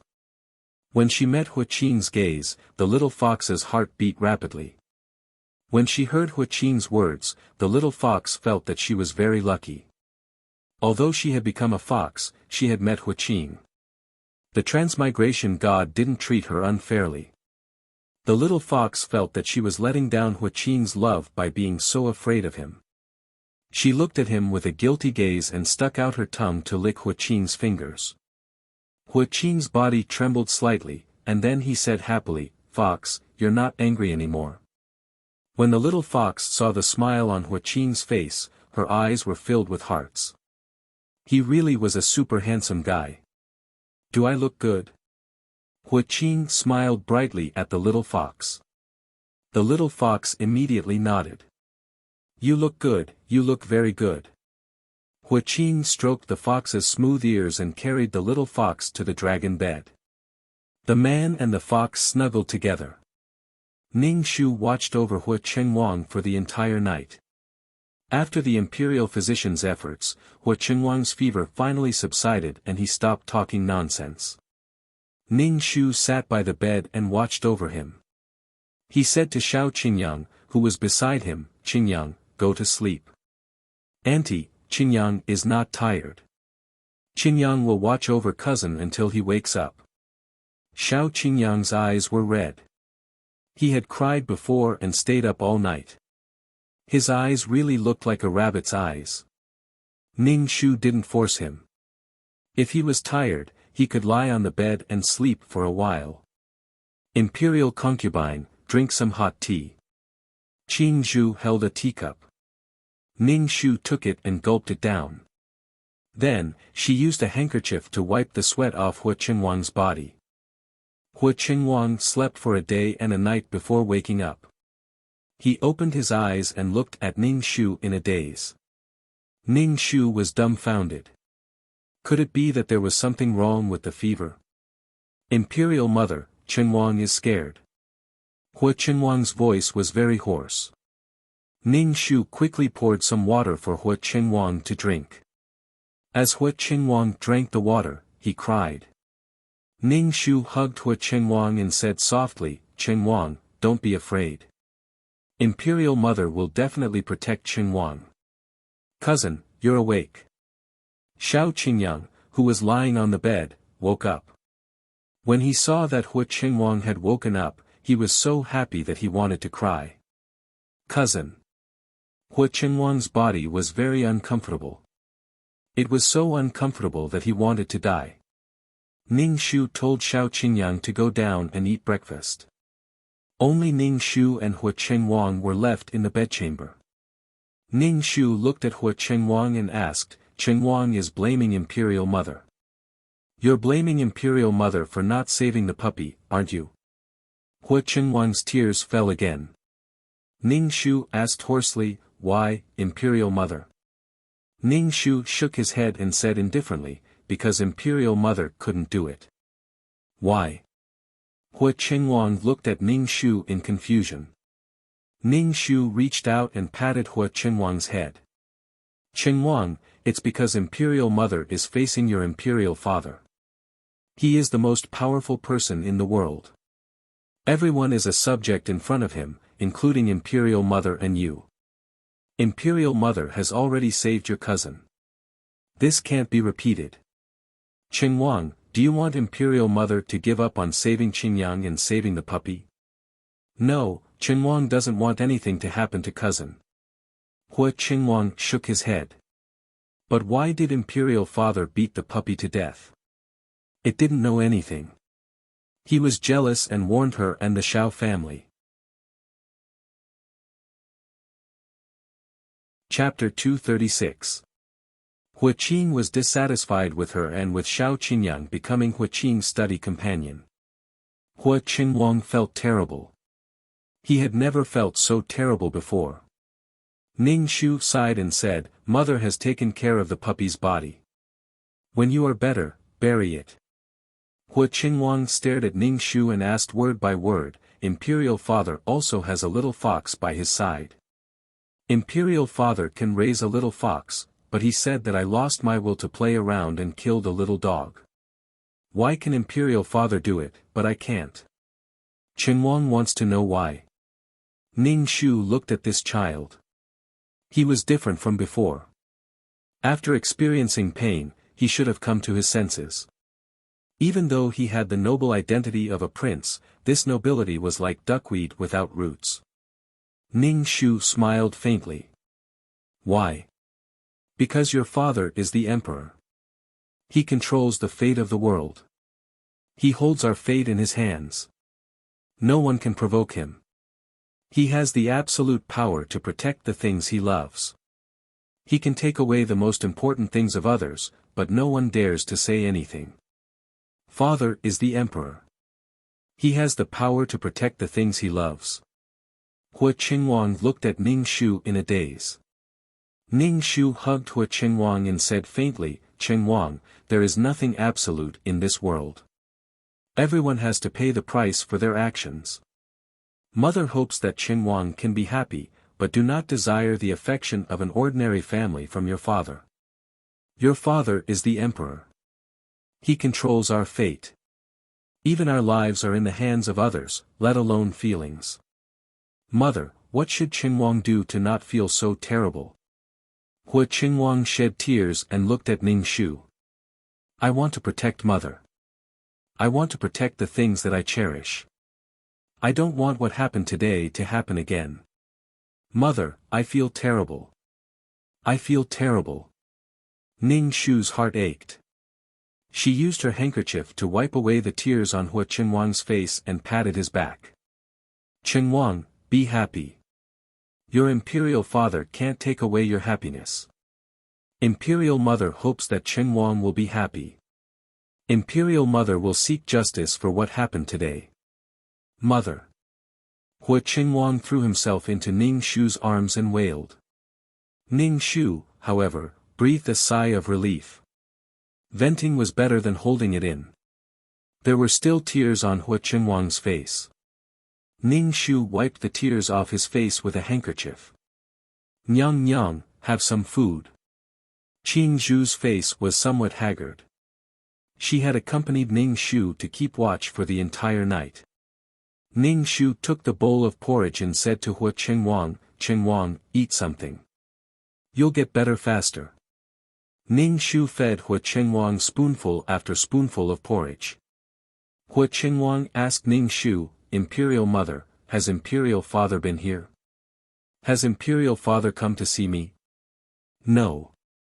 Ning Shu shook his head. Qinhuang, mother said not to have too many feelings and expectations for your imperial father. I just want imperial father to know that what he did before was wrong. He caused me a lot of harm. I am his son. I want to see imperial father feel a bit of guilt, said Qinhuang. Ning Shu had a smile on his face. Imperial mother's Qinhuang has grown up. However, even if some people hurt others, they don't feel it. Even if they feel that they hurt others, they still won't take it to heart. After Qinhuang finished a bowl of porridge, he lay down to rest. Ning Shu saw that he was still crying under the blankets. Ning Shu sighed in his heart. He casually ate a bit of food and kept watch by the bed. Nyang Nyang, Madam has handed over a token and wants to enter the palace to see the little prince, Qing Zhu whispered into Ning Shu's ear. Ning Shu waved his hand. Tell them not to hand over tokens to the palace for now. Don't let women enter the palace for a while. Qingyang will stay in the palace. Given Qinhuang's current situation, he should have a companion by his side. Tell mother not to worry. Ben Gong will protect Qingyang. Qing Zhu left with a worried expression on her face. After breakfast, Xiao Qingyang came over to keep watch, waiting for his little cousin to wake up. Ning Shu didn't want to see the concubines at all. He wasn't in the mood at all. The concubines sent over a lot of things.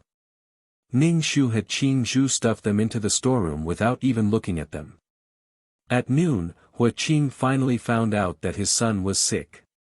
He came over with a cold expression. Ning Shu felt his balls ache. If he didn't want to come, then so be it. Qing asked Ning Shu, why didn't you tell Zhen that Qinhuang was sick? If the empress's father hadn't asked about the little prince's health during the morning court session, he wouldn't have known that Qinhuang was sick. Qing instantly felt that his dignity was being challenged.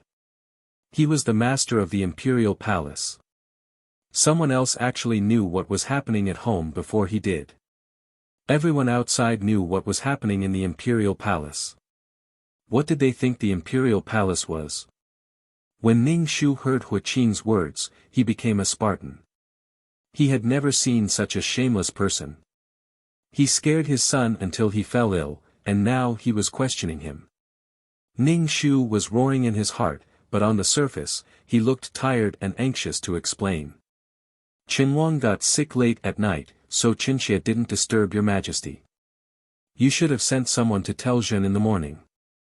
When he was questioned by his father-in-law, Qing was almost dumbfounded. This made Qing very unhappy. Ning Shu said indifferently, Qinxie didn't sleep all night. My mind was really muddled.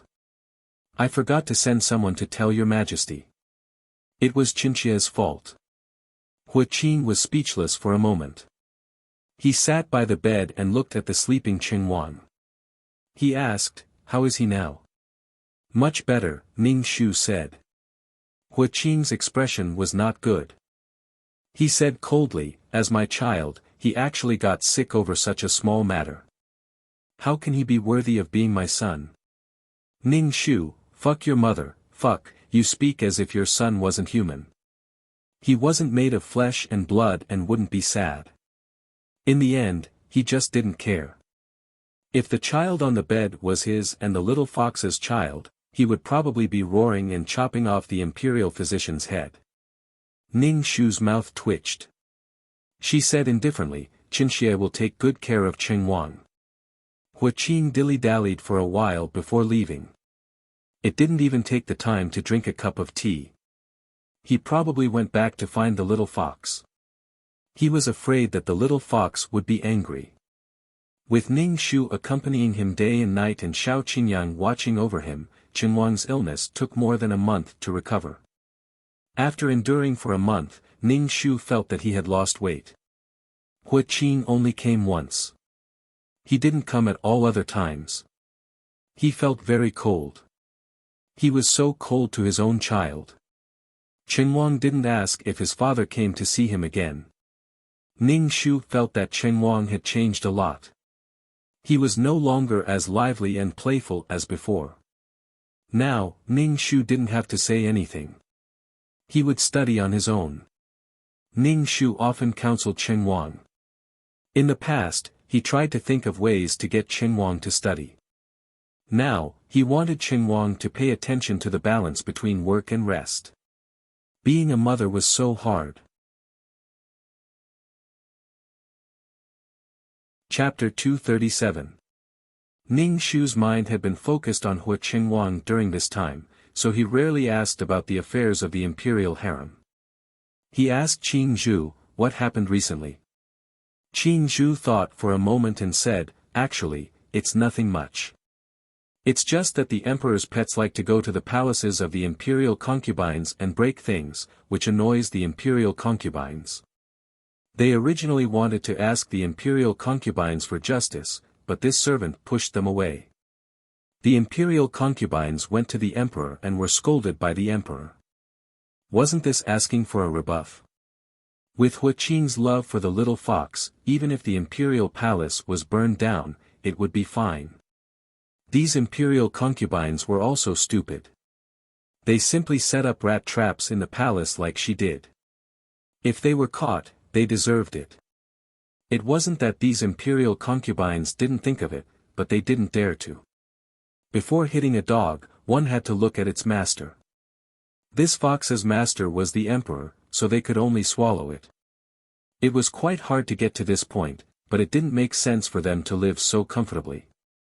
Hua Qing hadn't visited the imperial concubines in a long time. These imperial concubines were bored and wanted to find something to do to pass the time. Noble consort Xian came to invite Ning Shu to watch a play. Ning Shu wasn't interested in the play. But thinking of the two little radishes, he agreed to go see the play tomorrow. Noble consort Xian told Ning Shu about the play. After hesitating, Ning Shu asked, Imperial concubine, is there something wrong with the emperor's body? Why is he unwilling to let the imperial concubines in the imperial harem serve him? Now, it had developed to the point where even the 15th day of the month was in the imperial concubine's palace. This made the imperial concubines in the imperial harem feel distressed. There's something wrong with his body? You think there's something wrong with the emperor's body? Ning Shu raised his eyebrows and asked. Noble consort Xian's face immediately turned red. She remembered the last time the emperor slept with her. He was very fierce and there was no problem at all. Then why is the emperor unwilling to enter the imperial harem? Noble consort Xian frowned and asked, could it be that the emperor is hiding a woman, a vixen? Ning Shu, it really is a vixen. The next day, Ning Shu took her two children, Hua Qingwang and Xiao Qingyang, with a long line of palace maids following behind them, to the stage. When they arrived, there were already many concubines waiting. Ning Shu immediately bowed. Ning Shu held Hua Qingwang's hand and said with a smile, sit down. Nyang Nyang, you should act. Imperial concubine Xian handed the list of tricks to Ning Shu. Ning Shu took it and smiled at Hua Qingwang. Qingwang, what do you like? Hua Qingwang looked at it and finally chose a drama about King Wu defeating King Zhou. It was a story about overthrowing the tyrannical and muddle-headed King Zhou. Ning Shu raised her eyebrows and glanced at Hua Qingwang. She must be thinking too much. How could a little radish like Hua Qingwang have this kind of awareness now? Ning Shu casually chose a play and gave it to Imperial concubine Xian. Then, the concubines all chose the plays they liked. As Ning Shu listened to the babbling and singing, her mind began to race. She thought about things and occasionally looked at Hua Qingwang, who was watching the play with great interest. While the concubines were watching happily, Hua Qing was reviewing memorials in the imperial study. The little fox sat on the table, bored. She used her claws to poke at the memorials on the table. Listening to the gongs and drums outside, it was very lively. She didn't want to stay in this boring study. Hua Qing put down the cinnabar pen and looked at the little fox's dispirited appearance. He patted her head and said, do you want to go and take a look? The little fox quickly nodded and looked at Huaqing with great desire. She kept blinking her eyes and acting cute, hoping that Huaqing would let her go. Isn't it just watching a play? Zhen will take you there. Huaqing's body heated up under the little fox's gaze. Huaqing quickly picked up the little fox, afraid that he would lose control under such a gaze. Now, the other party's gaze was enough to make him panic. It was simply torture. Huaqing's eyes were deep. He looked at the little fox in his arms who was looking around. Was there a way to turn the little fox into a human? The emperor has arrived.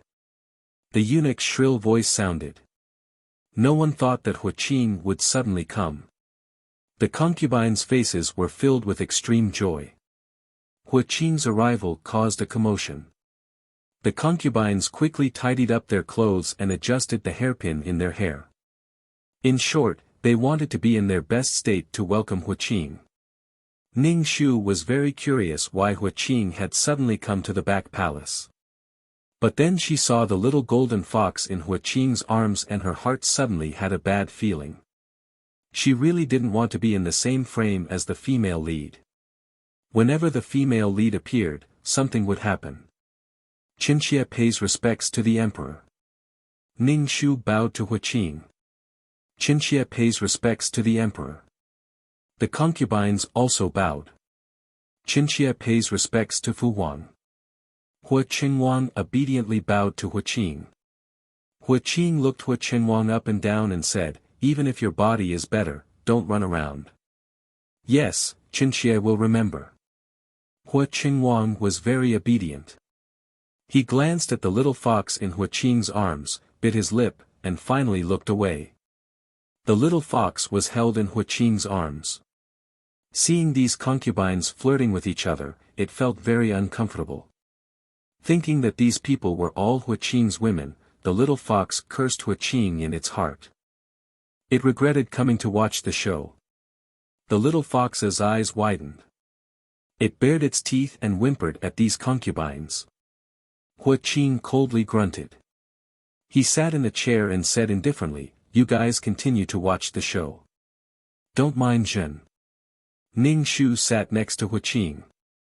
The little fox immediately bared its teeth at Ning Shu. Its eyes were filled with unfriendliness and disdain.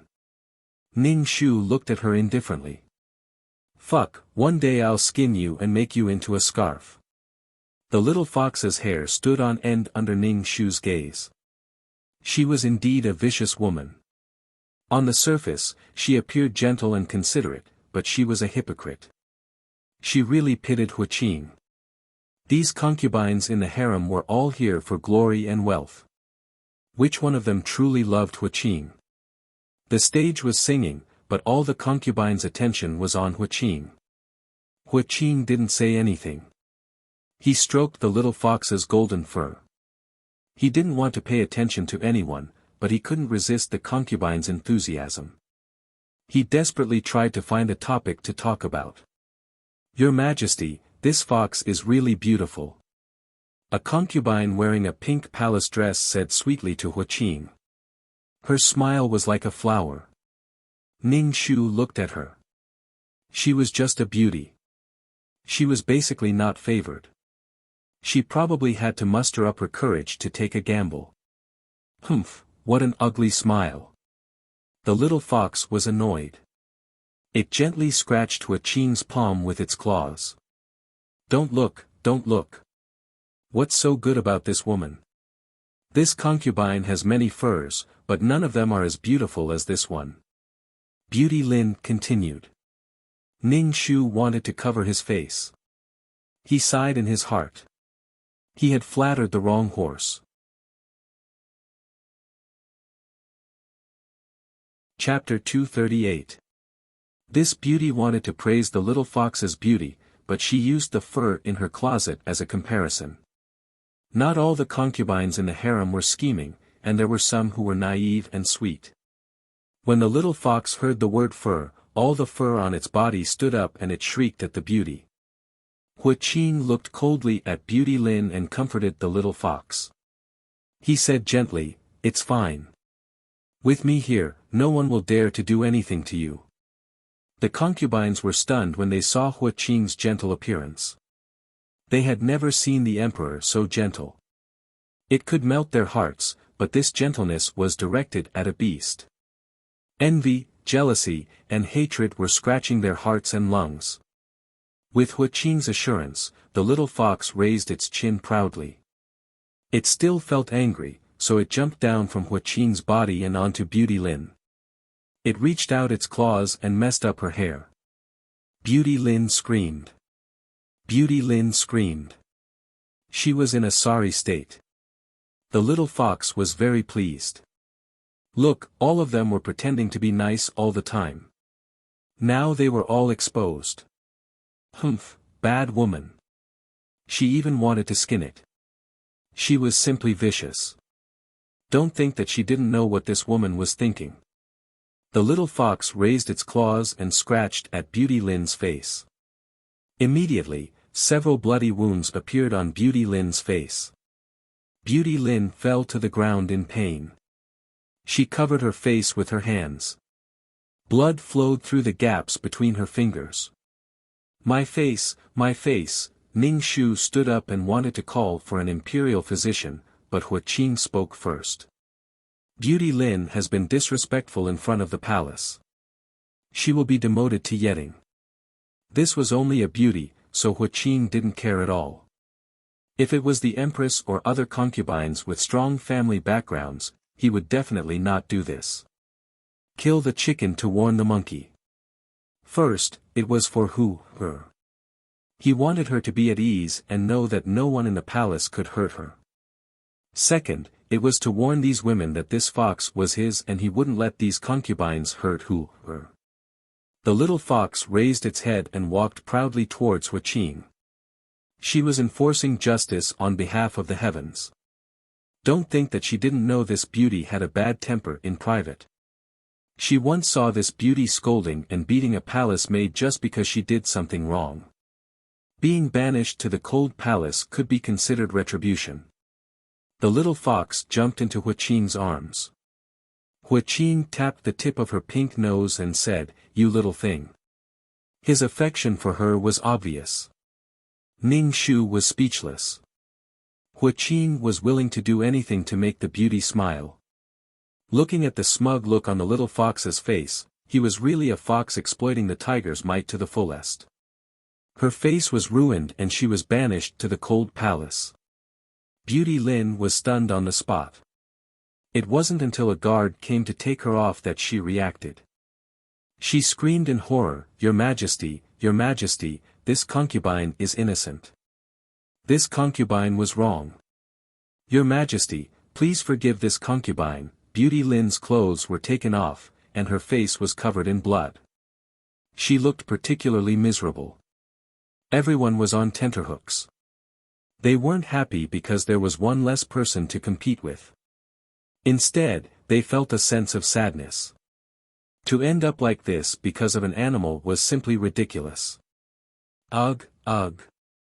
Noble consort Xian, who was sitting below Ning Shu, covered her mouth and vomited when she saw the bloody Beauty Lin being dragged away.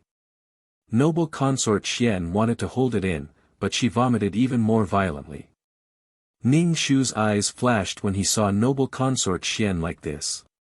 He hurriedly said to Qing Zhu, "Quickly call the imperial physician over. The noble consort isn't feeling well." Noble consort Xian looked like she was pregnant. "Find another imperial physician to take a look at Beauty Lin," Ning Shu said quietly. It wasn't a big deal. Ning Shu was willing to help. Qing Zhu nodded and left. Everyone looked at noble consort Xian with envy. Hua Qing seemed to have guessed it too. He frowned and subconsciously hugged the little fox in his arms. The imperial physician hurried over. Before he could bow, Ning Shu said, "No need for formalities. Take a look at the noble consort's body first." "Yes." The imperial physician hurriedly took noble consort Xian's pulse. Hua Qing's face darkened. He was clearly unhappy with Ning Shu's actions. Hua Qing really regretted it now. He had impulsively taken advantage of noble consort Xian. If he hadn't been so tempted by he wouldn't have taken advantage of a consort. Congratulations, Your Majesty. Congratulations, noble consort Xian. You're almost 2 months pregnant. The imperial physician withdrew his hand and said with a smile. Hua Qing's heart tightened. He didn't say anything. Ning Shu smiled at the surprised noble consort Xian and said, "How come you didn't realize you were pregnant?" "Your Majesty, my period was irregular. I didn't mind. I didn't think I would be pregnant." Noble consort Xian's eyes were watery. She hadn't been pregnant since she entered the palace. This sudden surprise almost made her faint. This should be the only time Hua Qing had taken advantage of a consort recently. She didn't think he would be so lucky. "Since you know, you should take good care of yourself and give Chengwang a little brother," Ning Shu said with concern. "Thank you, Your Majesty, for your concern." Noble consort Xian touched her belly with a loving expression. She then said to Hua Qing, "Your Majesty, I will take good care of myself and give birth to a child." "Congratulations, Your Majesty." "Congratulations, Your Majesty." All the consorts suppressed their jealousy and congratulated noble consort Xian. Noble consort Xian was so happy that she almost cried. There was a joyous atmosphere all around. However, when little Fox found out that noble consort Xian was pregnant, her entire person, no, her entire fox, was stunned. Her heart was pounding. She was filled with anger. When she saw the smile on the Empress' face, she thought bitterly, what a hypocrite. Your husband is pregnant with another woman and you're so happy. You want to kill someone, but you're still pretending to be smiling. What a hypocritical woman. It was simply disgusting. Little Fox was very sad. The Empress had Hua Chengwang before she met Hua Qing. But now, Hua Qing doted on her while he was pregnant with another woman. Little Fox felt betrayed. Her heart was very small and could only fit one man. But she also wanted that man to only have her in his heart. Hua Qing was the emperor and she was a pet. She took him seriously just because he teased her.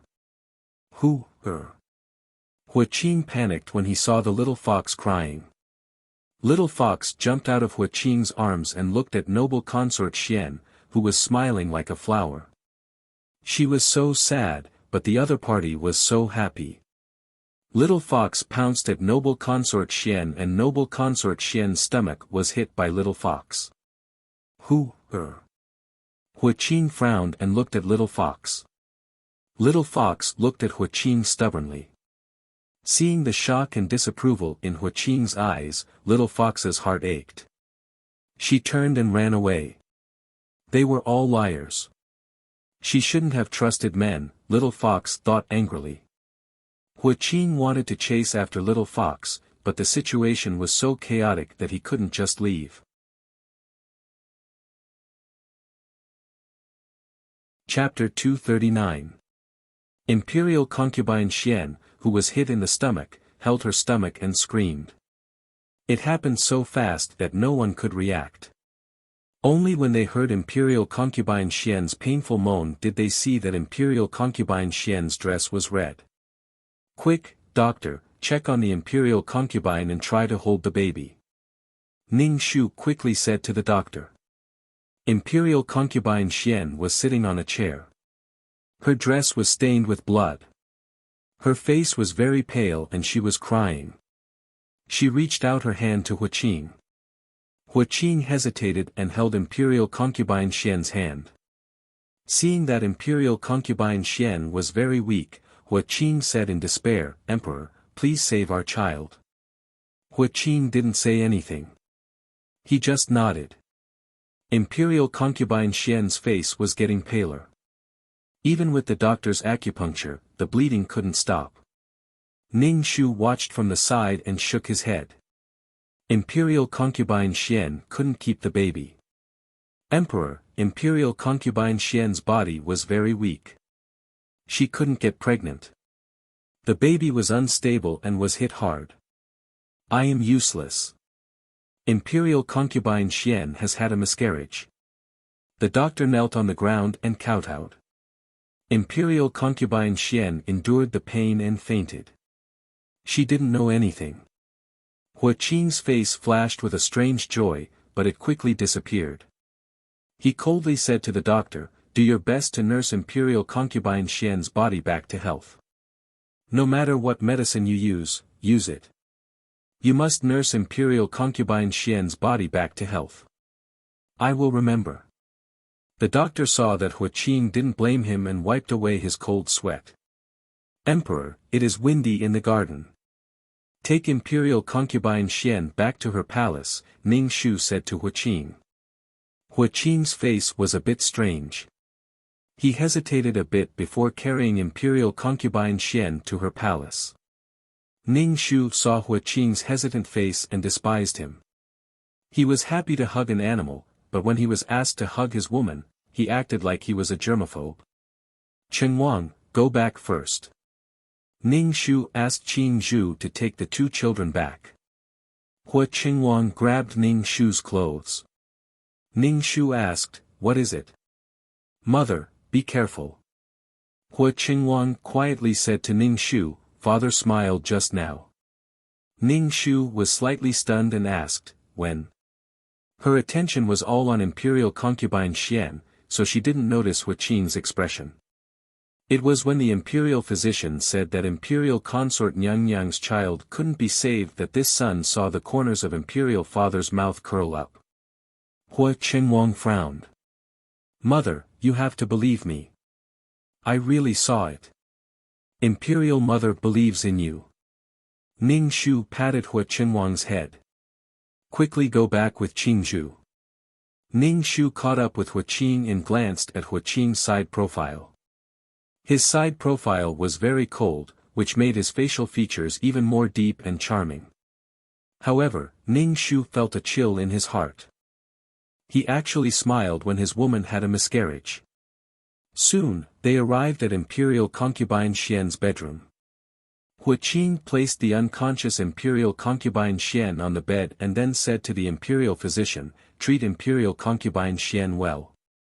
Hua Qing stood by the bed, but his eyes kept looking outside the hall. Ning Shu said, "Empress, Zhen still has matters to attend to. You stay here with Imperial concubine Xian. If there is anything, send someone to report to Zhen." Ning Shu didn't even want to look at Hua Qing. She lowered her head and said, "Emperor, Imperial concubine Xian's miscarriage wasn't an accident. She was hit in the stomach by a little fox. Qinxia feels that an explanation should be given to Imperial concubine Xian. The little fox harmed the Imperial heir and shouldn't be let off so easily."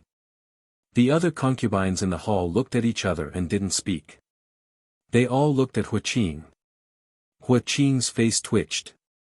He waved his sleeve and said, "We'll talk about this later." "Emperor."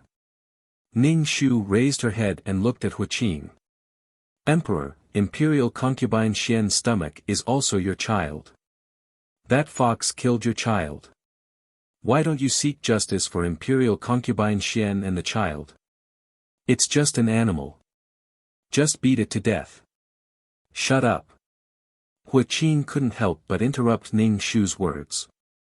Then he realized that he had lost control of his emotions.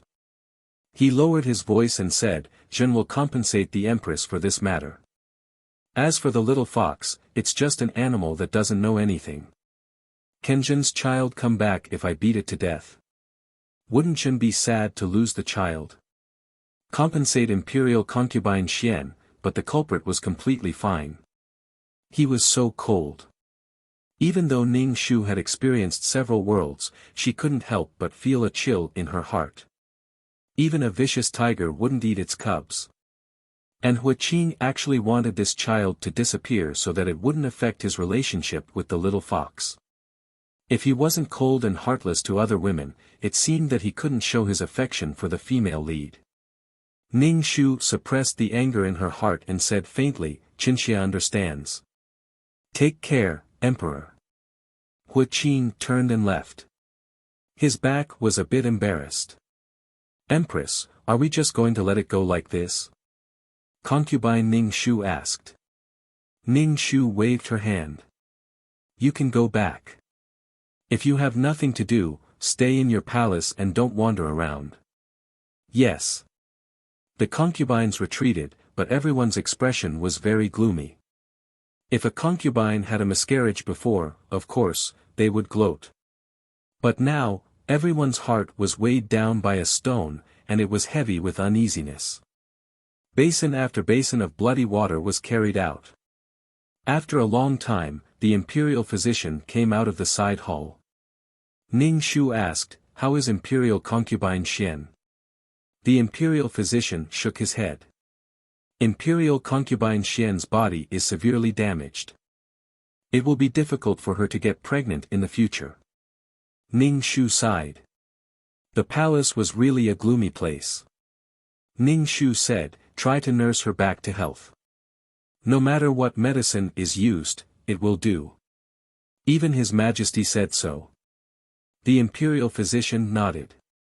Ning Shu walked into the bedchamber. There was a strong smell of blood inside. Imperial concubine Xian was lying on the bed with her hair disheveled. Her face was as white as paper, and her complexion was very poor. Her exposed shoulders looked very thin, making people feel pity for her. Ning Shu sat by the bed and took a handkerchief to wipe the cold sweat on imperial concubine Xian's forehead. The little fox was lucky to have Hua Qing's lifelong love. But what about the women in the harem? How cruel was he to so many women in the harem? If he didn't like her, then he shouldn't have chosen so many women to enter the palace. Such a beautiful woman might be happier if she married someone else. "Empress, let me do it." Imperial concubine Xian's maid, Ning Shu, said. Ning Shu nodded and gave the handkerchief to imperial concubine Xian's personal maid. "Empress, the smell of blood in this hall is very strong. Please move." The maid, Ning Shu, said. The maid's eyes were red as she endured the pain. Ning Shu said indifferently, "It's fine. I will wait here for imperial concubine Xian to wake up." Qing Zhu sent the two children back and then came over. She stood beside Ning Shu and waited for imperial concubine Xian to wake up. "Qing Zhu, pour me a glass of water." Ning Shu felt very thirsty. Imperial concubine Xian woke up at night. When she saw Ning Shu by her bedside, she was stunned for a moment. Then she hurriedly touched her stomach and cried, "My child, my child, my child." Her voice was like a blood-sobbing cuckoo, sorrowful and desperate.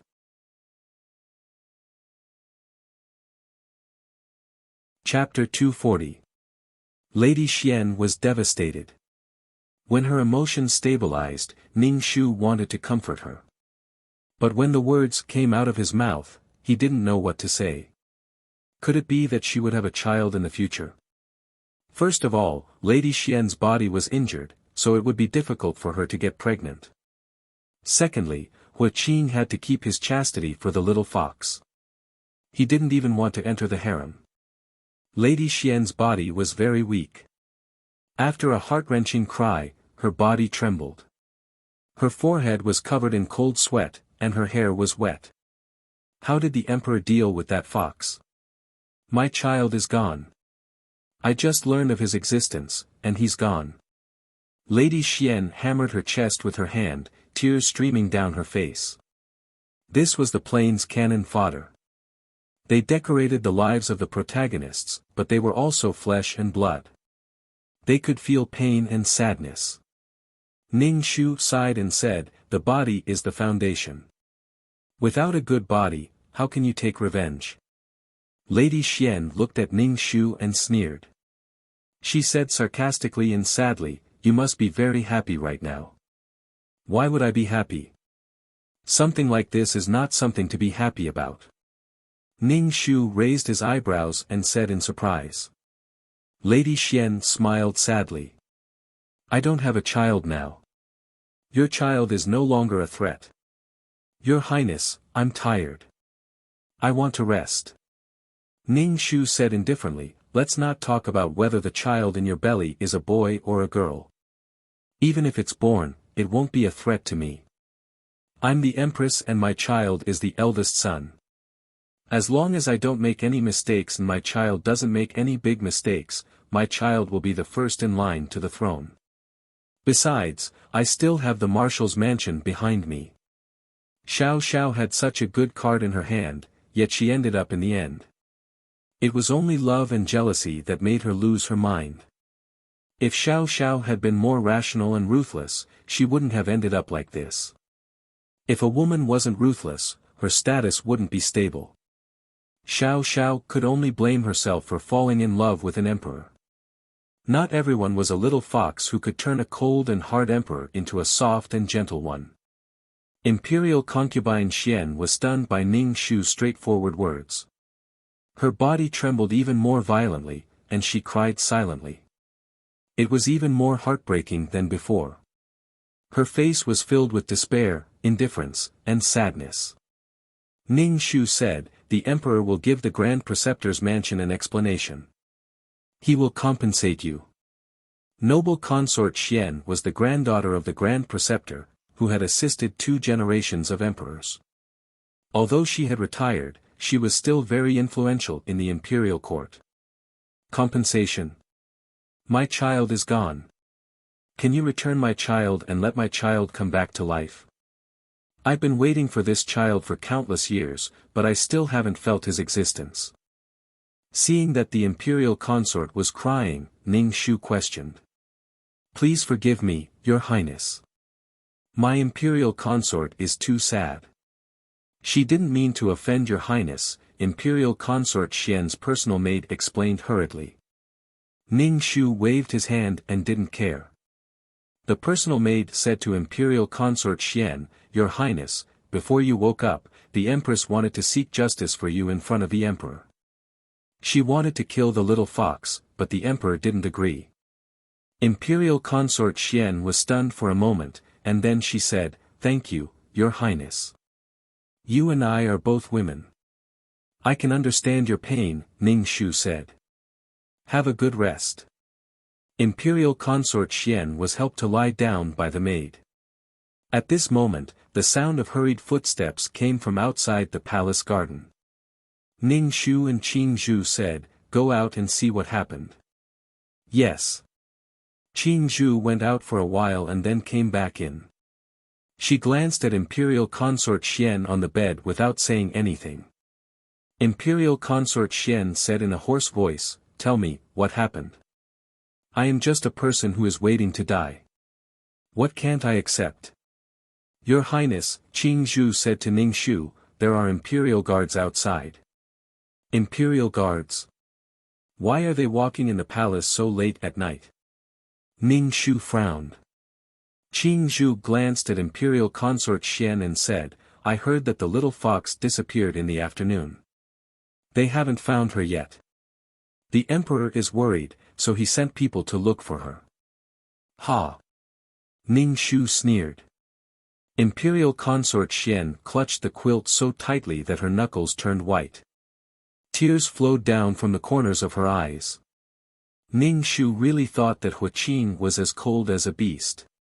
His woman had a miscarriage, but he still cared about the little fox who made a mistake. Imperial consort Xian, take care of yourself.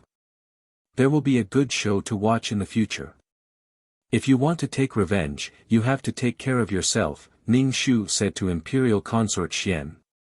Even if you are sad to death now, no one will care. Ning Shu stood up and patted Imperial consort Xian's cold hands. Get up. You will see what you want to see. Let's do it together. Farewell, Your Highness. This concubine will remember what Your Highness the Empress said today.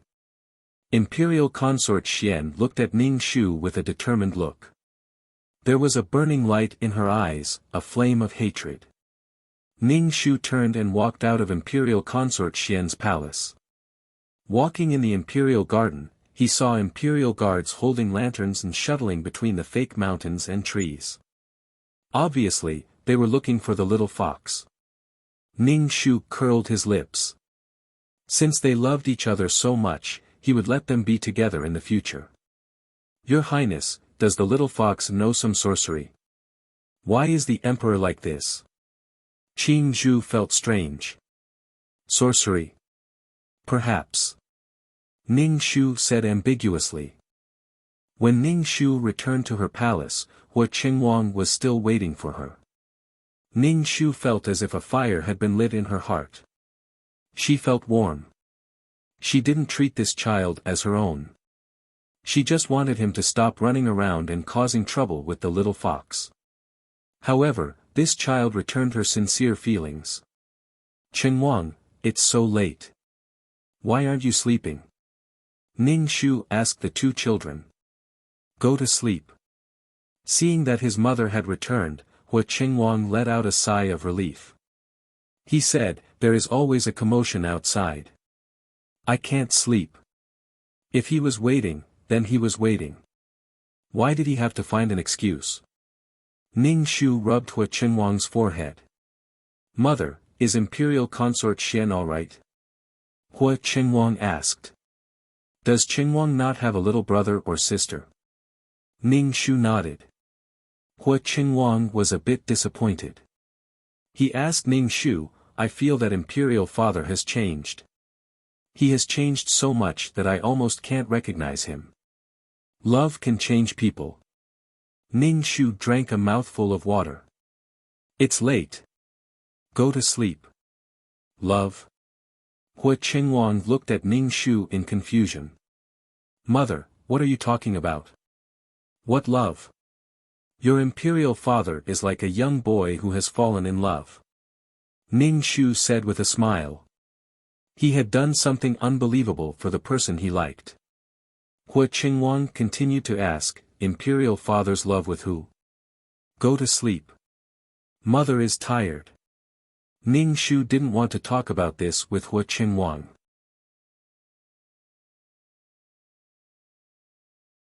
Chapter 241. Little Fox was caught by the guards. When she was brought to Hua Qing, her fur was covered in grass and dust. When she saw Hua Qing, tears fell from her eyes. Hua Qing's heart ached. He quickly patted the dust off Little Fox and hugged her. He said in a trembling voice, You little thing, are you trying to scare me to death? Little Fox couldn't escape from Hua Qing's embrace. However, she was angry and didn't make a sound. Liar, they were all liars. She had to be crazy to believe an emperor. He had 72 concubines in his harem. What was she? Little Fox felt very uncomfortable. You little thing, how dare you get angry at me and run away after causing trouble? Imperial concubine Xian had a miscarriage because of you. Hua Qing said helplessly with a frown. He was clearly troubled by this matter. He regretted sleeping with Imperial concubine Xian and getting her pregnant. Hua Qing felt guilty as if he had betrayed Little Fox. Little Fox's body stiffened when she heard that she had a miscarriage. She had a miscarriage because she couldn't stand the smug look on the pregnant Imperial concubine's face. She had a miscarriage because she was too weak. Women in ancient times were very delicate and didn't step out of the house. Little Fox thought so, but she was still very afraid. She had caused the death of an unborn life. Little Fox was still very afraid. She quickly looked at Hua Qing, thinking that he was teasing her. Hua Qing sighed and stroked Little Fox's fur. He said, It's true. She really had a miscarriage. Her pregnancy was unstable and she miscarried after you bumped into her. However, her body was weak to begin with. Don't blame yourself too much. Little Fox began to cry again. How could this be? Hua Qing quickly wiped her tears and said, This is my fault. I shouldn't have slept with her and gotten her pregnant. I know you are angry. I will take care of this matter. You don't have to worry. Little Fox was convinced. Who was Hua Qing? He was the emperor, the most powerful person in the world. Imperial concubine Xian was just a woman. Little Fox felt guilty because of her mistake. She immediately stuck out her tongue and licked Hua Qing's finger. She looked at Hua Qing with sincere and cute eyes. You can't run around in the future. If you disappear like this again, we will tie you to my side and not allow you to take a step away from me. Hua Qing said sternly. Although Hua Qing's words were terrifying, the little fox's heart was filled with sweetness. She stuck out her tongue and licked Hua Qing's lips. Hua Qing's eyes deepened as he stared at the little fox's tongue. In the end, he looked away and said, "But this matter must be explained to the imperial consort. Otherwise, the empress and the imperial consort will not let this matter rest." The little fox's eyes widened when she heard that. It wasn't that hypocritical empress who had miscarried. Why would she need an explanation? These women just couldn't stand her and wanted to kill her. Humph, they look incomparably beautiful on the outside, but they are all beautiful snakes. Hua Qing will be stung to death by these beautiful scorpions sooner or later. Who asked you to be lecherous? Who asked you to be a stud? Who asked you to have so many women in your harem? The little fox nodded. She wouldn't be angry. Looking at Hua Qing's tired appearance, the little fox's heart softened. This man protected her, but he also had moments when he was weak. In front of her, he seemed to have all his defenses down and revealed his softest inner self. The little fox stuck out her pink tongue and licked Hua Qing's cheeks to comfort him. Hua Qing doted on her, so she should treat him well. All right, you little thing. He hugged the little fox and didn't let her lick his face anymore. He endured it with great difficulty, but it seemed that the little fox didn't notice at all. It seemed like she especially liked this kind of intimate action. It was really painful and happy. The next morning, Hua Qing issued an edict to promote Imperial Consort Xian's position. Imperial Consort Xian was promoted from Imperial Consort Xian to Imperial Consort Xian. This position was close to that of the Empress. She was the number one position after the Empress. Not only was her position promoted, but she was also rewarded with many rare treasures and precious nourishing holy items.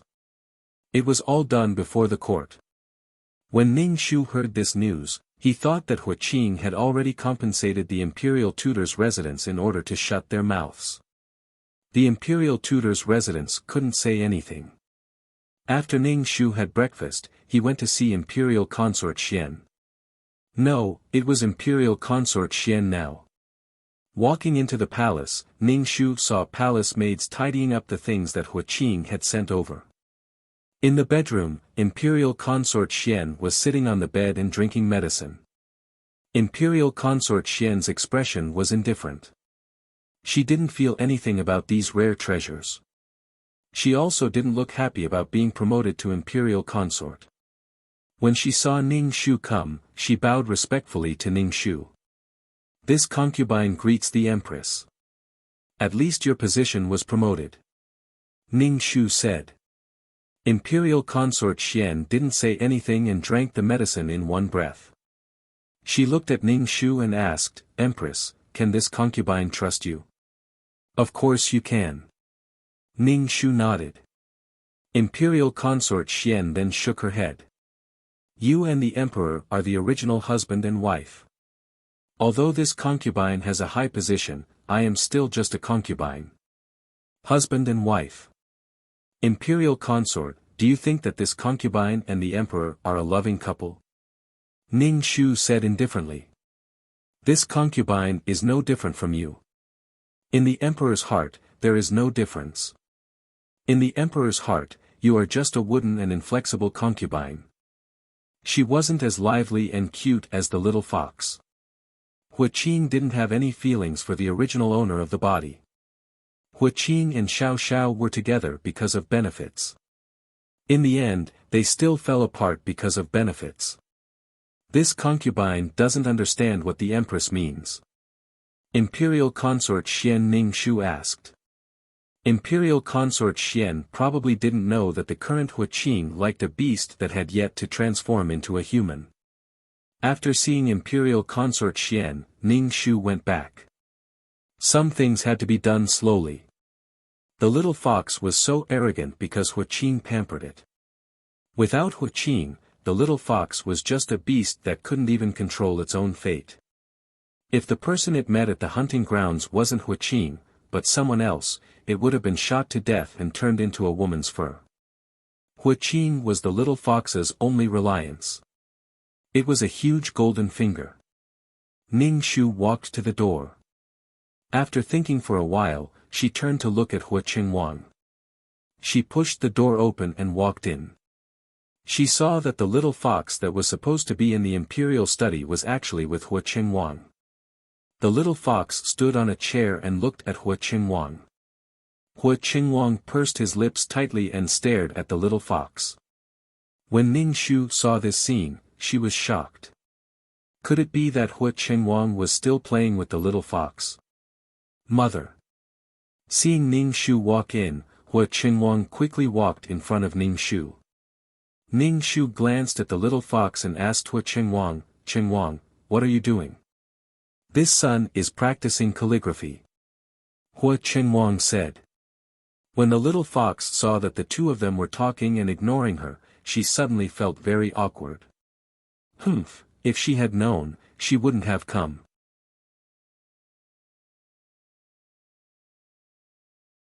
Chapter 242. The little fox originally didn't want to come to the Empress' place. She didn't like the hypocritical Empress at all. She looked dignified and virtuous, but she was a black-hearted woman. Otherwise, why would she be the only one in the harem with children? Before the little fox transmigrated, she had read many novels and felt that the Empress must have given the other women something to prevent them from getting pregnant. The little fox felt quite guilty. After all, she quite liked Wuxia, the fair and tender little boy. She felt like she was teasing a miniature version of Wuxia. He was very cute. Today, she had come to apologize to Wuxia, but he didn't seem to care about her. Then, the Empress came again. The little fox felt uncomfortable. Wuxia used to like her a lot, but now he was ignoring her. The little fox jumped off the table and ran away. Ningxu raised his eyebrows and asked, "The little fox came to play with you?" "Auntie, this little fox is amazing. She can actually write." Xiao Qingyang handed the imperial edict to Ningxu. Ningxu took a look and saw the words, "I'm sorry," written in a crooked claw. It was extremely ugly. She is quite smart. If she wasn't, Imperial Father wouldn't have doted on her so much. Ningxu threw the paper away and said without much care. Wuxia raised his head and looked at Ningxu. "Imperial Mother, why does Imperial Father like a fox and not this son? This son hates foxes. She killed this son's dog. This son is Imperial Father's son. Why doesn't Imperial Father like this son?" Ningxu suddenly didn't know how to answer Wuxia.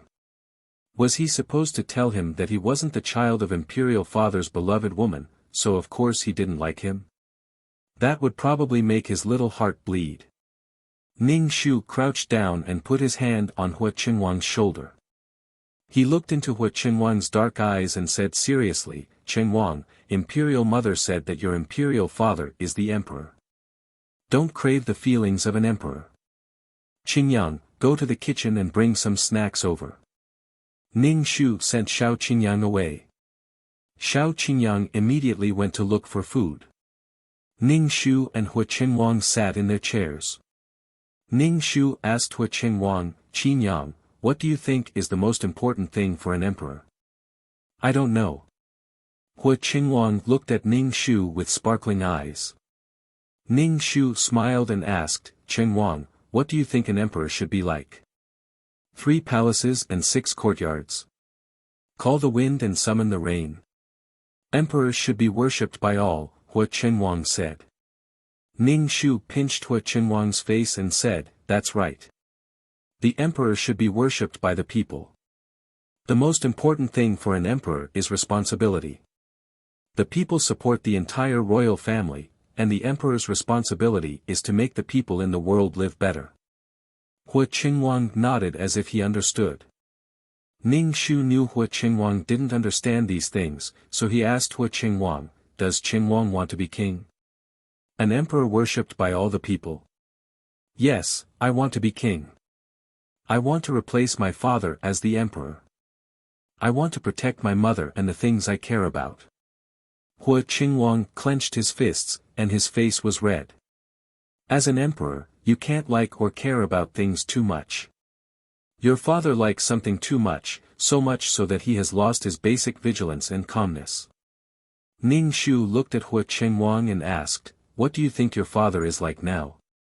Hua Qingwang bit his lip and whispered, "He's a bit like an incapable emperor." Ning Shu nodded and changed the subject. "In the future, put a rat trap in the house. Little Fox often runs around, so she might have heard what we said." Ning Shu poked Hua Qingwang's head. "Think of a way yourself. Torture the little fox so that she can't complain to your imperial father. Let her suffer in silence. Qingwang, think of a way to avenge the little dog." "I will remember." Hua Qingwang nodded, and his eyes were heavy. At night, Hua Qing went to Imperial concubine Xian's palace. This time, little fox wasn't angry. She obediently waited in the royal study for Hua Qing to come back. Little fox knew that Imperial concubine Xian's body couldn't serve her, so she generously let Hua Qing go. Speaking of which, Imperial concubine Xian was now Imperial concubine Xian. Little Fox suspected that Imperial concubine Xian knew that she couldn't keep her child, so she blamed it on her. Little Fox only lightly bumped into Imperial concubine Xian, and she had a miscarriage. The women in the harem were really vicious. Hua Qing went to Imperial concubine Xian's palace and sat for a while before leaving. Before he left, he said a few words of concern to Imperial concubine Xian. Imperial concubine Xian's face was cold from beginning to end, but Hua Qing didn't care. He just thought that Imperial concubine Xian was too sad. In addition, because of Little Fox, Hua Qing thought that he had already compensated her and gave her a noble status. Imperial concubine Xian looked at Hua Qing's back and bit her lip tightly. Her hand clutched the blanket tightly, and her body was trembling. "Imperial concubine, it's time to drink your medicine." A maid came in with the medicine. Imperial concubine Xian's face was cold. She took the bowl and drank the medicine in one breath. She angrily threw the empty bowl on the ground. With a bang, the broken pieces flew everywhere. "Damned beast!" Hua Qing came out of Imperial concubine Xian's palace and went to Ning Shu's palace. Ning Shu was surprised to see Hua Qing. What was he doing here instead of being intimate with Little Fox? "This concubine pays respects to your majesty." Ning Shu bowed with a smile on his face, as if he was surprised that Hua Qing came. Hua Qing saw the smile on Ning Shu's face and felt a little sick in his heart. He regretted coming here. If Hu knew that he came here, she would be angry. As the empress, you need to take care of the harem. Imperial concubine just had a miscarriage, so take care of her. Hua Qing said a few words, then found an excuse to say that he had a memorial to review and left. Ning Shu almost vomited on Hua Qing's face. He had never seen such a disgusting man. He really treated this mother like a housewife. Then they would be lovey-dovey and live a carefree life. He pushed a woman who had a miscarriage to her. Could she kill the emperor? Hua Qing returned to the imperial study and saw Little Fox waiting for him. Hua Qing's heart warmed. He felt that in this cold palace, only Hu was special. She brought color to his lonely life. Hua Qing was willing to pamper Little Fox, and he brought everything to Little Fox. Hua Qing hugged Little Fox and let her face him. He muttered to himself, "How good would it be if you were a human?" Little Fox stuck out her tongue and licked Hua Qing's cheek. She also wanted to be a human, but the Transmigration god made her a fox. She didn't want a fox's body at all. Hu Zhen will definitely think of a way," Hua Qing said firmly. Little Fox didn't understand what Huaqing meant for a moment, but she still licked Huaqing's cheek. Huang Sang's skin was really good. Licking it felt like eating jelly. The texture was really good, especially the lips. If she was a human now, she would have eaten this guy until there was nothing left. Poor perverted woman like her could only watch.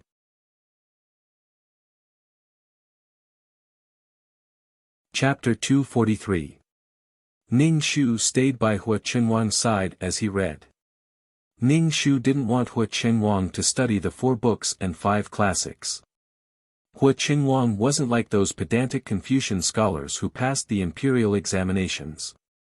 It was better for him to read Sun Tzu's Art of War and learn how to govern. Ning Shu originally wanted to find a teacher for Hua Qinhuang, but when she thought about how Huaqing was on guard against her and the marshal's mansion, she gave up on that idea for now. Qing Zhu walked in and whispered into Ning Shu's ear, "Nyang Nyang, the marshal's mansion sent news." The marshal discovered that someone had placed something that shouldn't be there. The marshal has already destroyed it, but he didn't want to alert the enemy. The marshal said for Nyang Nyang to be careful and not let the cat out of the bag in front of His Majesty. Ning Shu nodded and told Hua Qinhuang not to stay. She went out with Xiao Qingyang for a stroll. Hua Qinhuang and Xiao Qingyang left with a sinister smile. Ning Shu looked at the 2 children's sinister expressions and couldn't help but raise her eyebrows. Nyang Nyang, the marshal said that His Majesty is looking for a Taoist priest, an outsider, Qing Zhu said. The marshal suspects that His Majesty is going to eat pills now. Ning Shu immediately shook her head. Huaqing was still very young and didn't know how to eat pills to maintain his health. Huaqing was full of energy and didn't need to eat pills to overdraft his body's energy. The ancient emperors loved to eat pills because they wanted to be able to sleep with their concubines when they were old. Why would he suddenly look for a Taoist priest? Ning Shu's eyes darted around and she thought of something. It was the little fox. According to the plot, the little fox should have transformed into a human by now. However, as soon as Ning Shu entered this world, she destroyed the mermaid pearl that allowed the little fox to transform into a human. Since the little fox didn't get this item, it naturally couldn't transform into a human. Huaqing couldn't hold it in anymore and wanted to find an expert to transform the little fox into a human. It seemed that the plot was still rushing forward and wouldn't look back.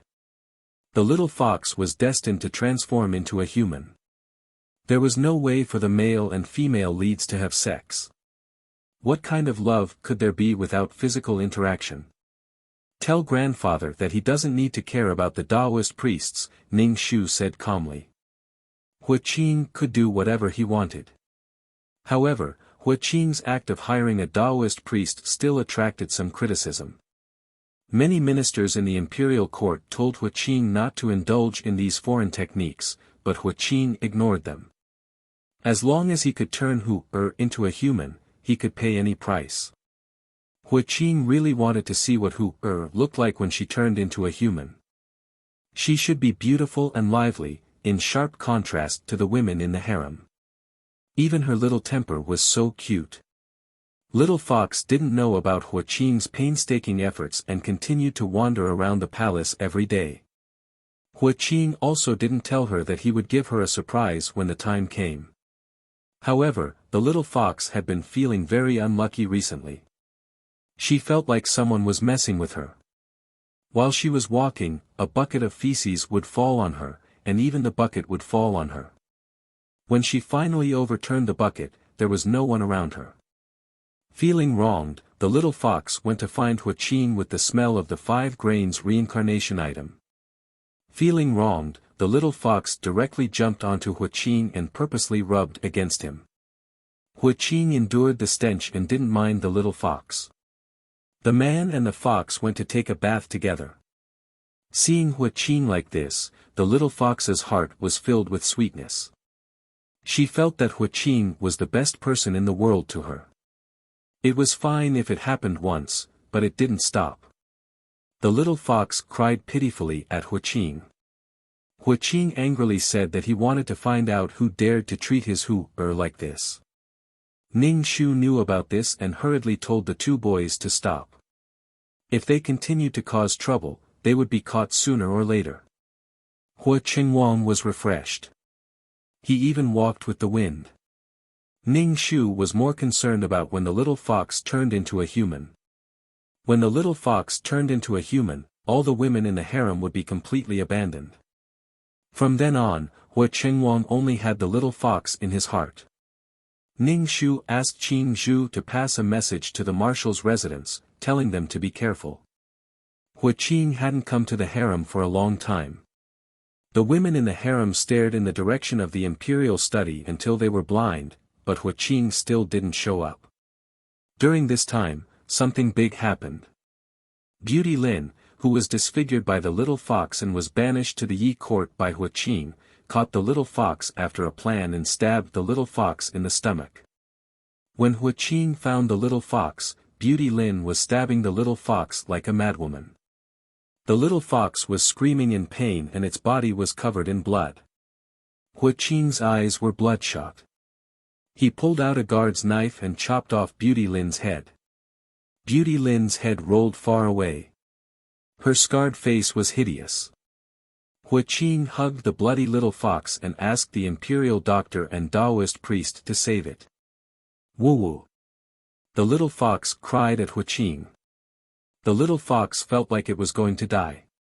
It was in so much pain. Huaqing's tears fell. He said in panic, "You will be fine. You will be fine. I won't allow anything to happen to you."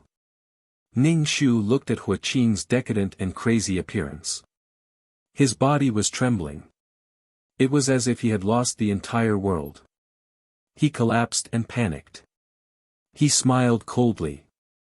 Ning Shu stood beside the pale-faced imperial noble consort Xian. Although she had undergone meticulous treatment, her body was still very thin.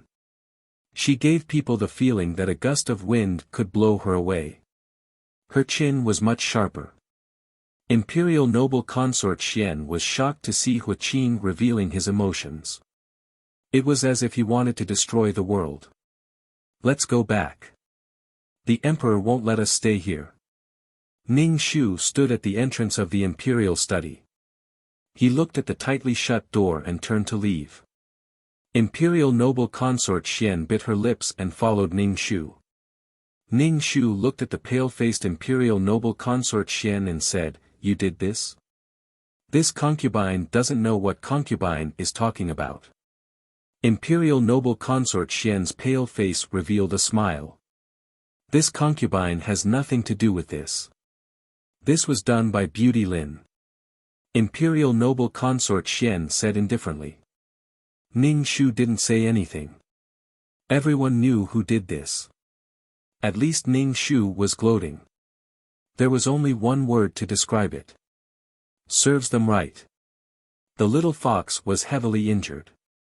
The imperial physician told Huaqing that there was no hope. Huaqing immediately covered his chest and spat out a mouthful of blood.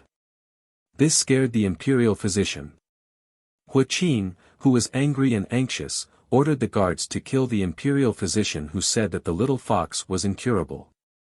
No matter how much the imperial physician begged, he couldn't change his fate. With the previous example, the other imperial physicians only focused on stopping the little fox's bleeding. They didn't dare to speak.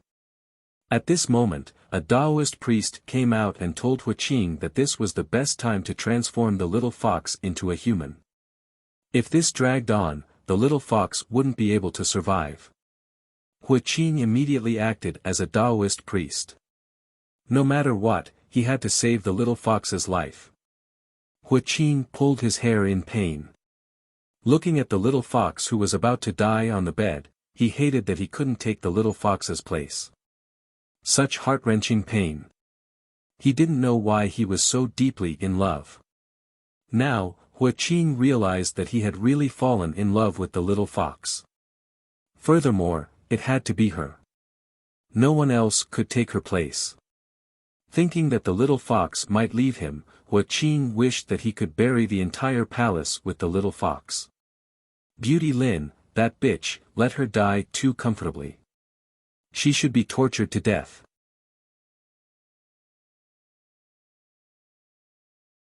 Chapter 244. Because of Hua Qing, the entire palace was in a gloomy atmosphere.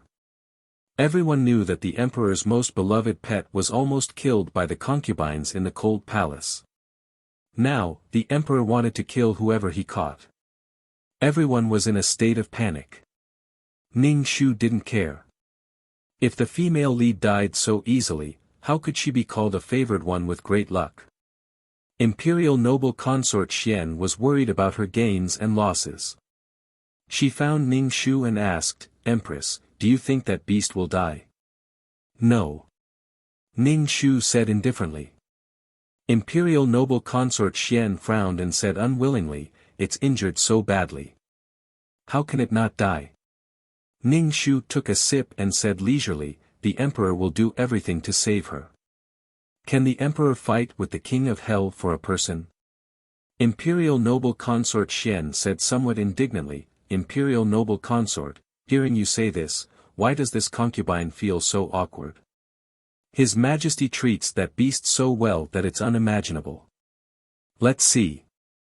Ning Shu said, "I heard that the imperial tutor's body hasn't been well recently. I have 100-year-old ginseng here for the imperial tutor to recuperate." Imperial noble consort Xian hesitated and said, "Grandfather is old.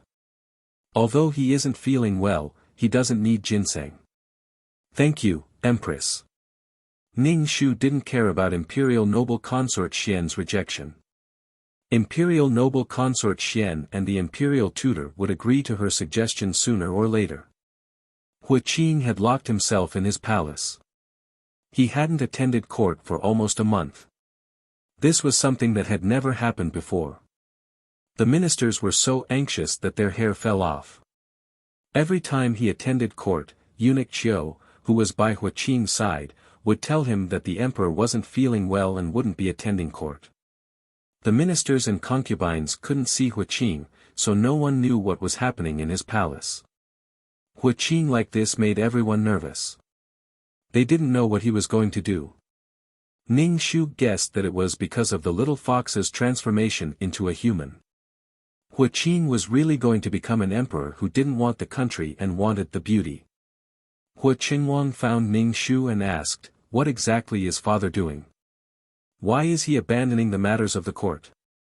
Ning Shu looked at Hua Qingwang, who now looked like a little adult, and could not help but say, "Qingwang really cares about the country and the people."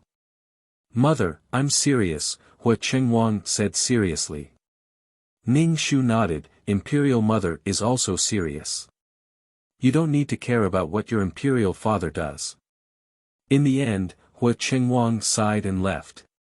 Ning Shu laughed when he saw the look on his face. "Nyang Nyang, Shaoanzi, who serves His Majesty, is here." Qing Zhu walked in and informed Ning Shu. Ning Shu immediately said, "Let him in."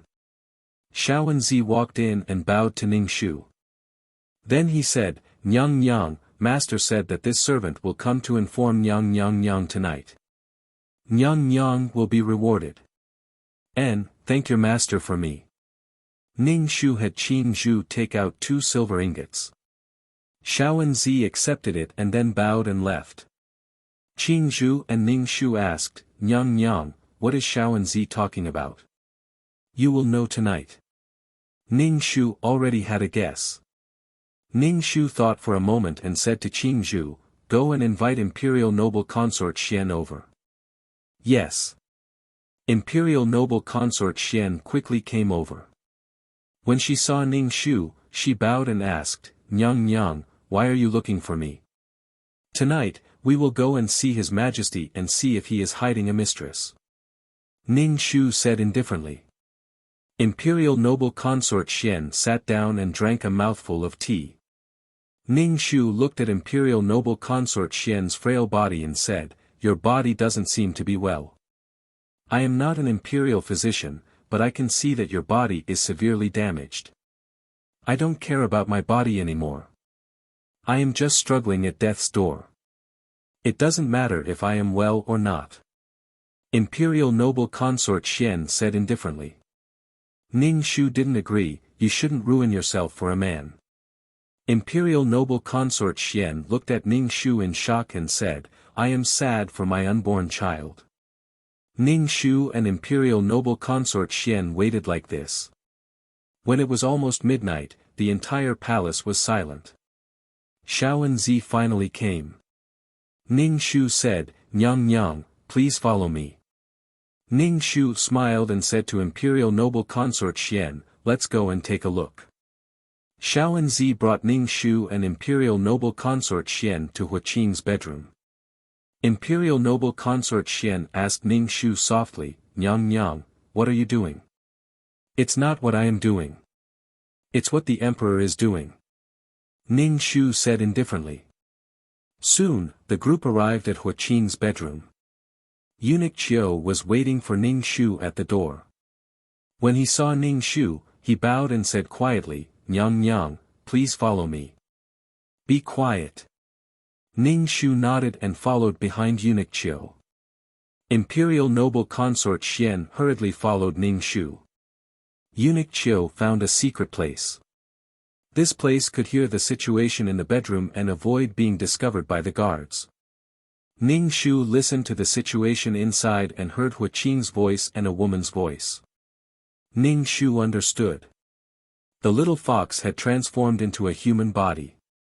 The voices inside continued. Huaqing said, having you is like having the world. A crisp female voice sounded, Huaqing, have I really become an adult? I can't believe it. It's true. My Huaqing's voice was filled with boundless affection. Huaqing, what are you doing? Why are you kissing me? Don't you know how I feel about you? Huaqing's voice was filled with suppressed desire. Not long after, she heard ambiguous voices coming from inside. It was mixed with Huaqing's words of love and the little fox's suppressed moans. As expected, Ning Shu had come to confirm the situation. It was similar to what she had expected. Even without her shark pearl, there were other ways for the little fox to transform into a human. After knowing the result, Ning Shu was no longer interested in eavesdropping. He quietly left. Imperial Noble Consort Xian immediately followed Ning Shu. Her face was filled with shock and she hadn't recovered yet. After they had walked far away, Ning Shu asked, Nyang Nyang, what is going on? His Majesty is really hiding a woman. Where did this woman come from? Hasn't this woman always been here? Ning Shu said indifferently, you can ask Shaoan about this. Then you can consider the plan I told you. Imperial Noble Consort Xian was shocked. She seemed to have thought of something but didn't dare to confirm it. She shook her head and said, this is impossible. Impossible. Anything can happen. Ning Shu said to Imperial Noble Consort Xian, it's getting late. Let's go to bed. Imperial Noble Consort Xian couldn't sleep. Her mind was filled with the woman rolling around with Huaqing. Nyang Nyang, she was injured so badly. How could she have survived and become a human? Imperial Noble Consort Xian's eyes were filled with intense hatred. Ning Shu said, it should be the work of those Taoists.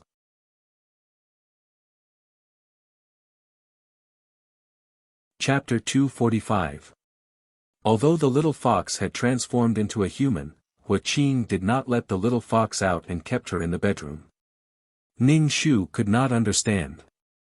Could it be that Huaqing had imprisoned the little fox for her entire life? According to the little fox's temperament, if he made her stay in the room and not let her out, wouldn't that be asking for her old life? But not long after, a palace maid found the corpse of an animal in the imperial garden. The animal had been skinned, revealing its bright red flesh. Flies were flying around the corpse. Ning Shu looked at the corpse. Its body was similar to the little fox's, so it should be a fox. Huaqing rushed over. When he saw the corpse, it was as if he was struck by lightning. He immediately roared, "Who is it? Who killed my little fox?" Hua Qing's expression was very sorrowful. He frowned and coldly asked Ning Shu, "There is such a vicious person in the palace who actually killed my little fox. Empress, you must find the murderer. I want to skin him." "Fuck, didn't your little fox already turn into a human? If this fox was really a little fox, you wouldn't have such an exaggerated performance now." Hua Qing wanted the identity of the little fox to disappear. "Empress, I want you to find the murderer."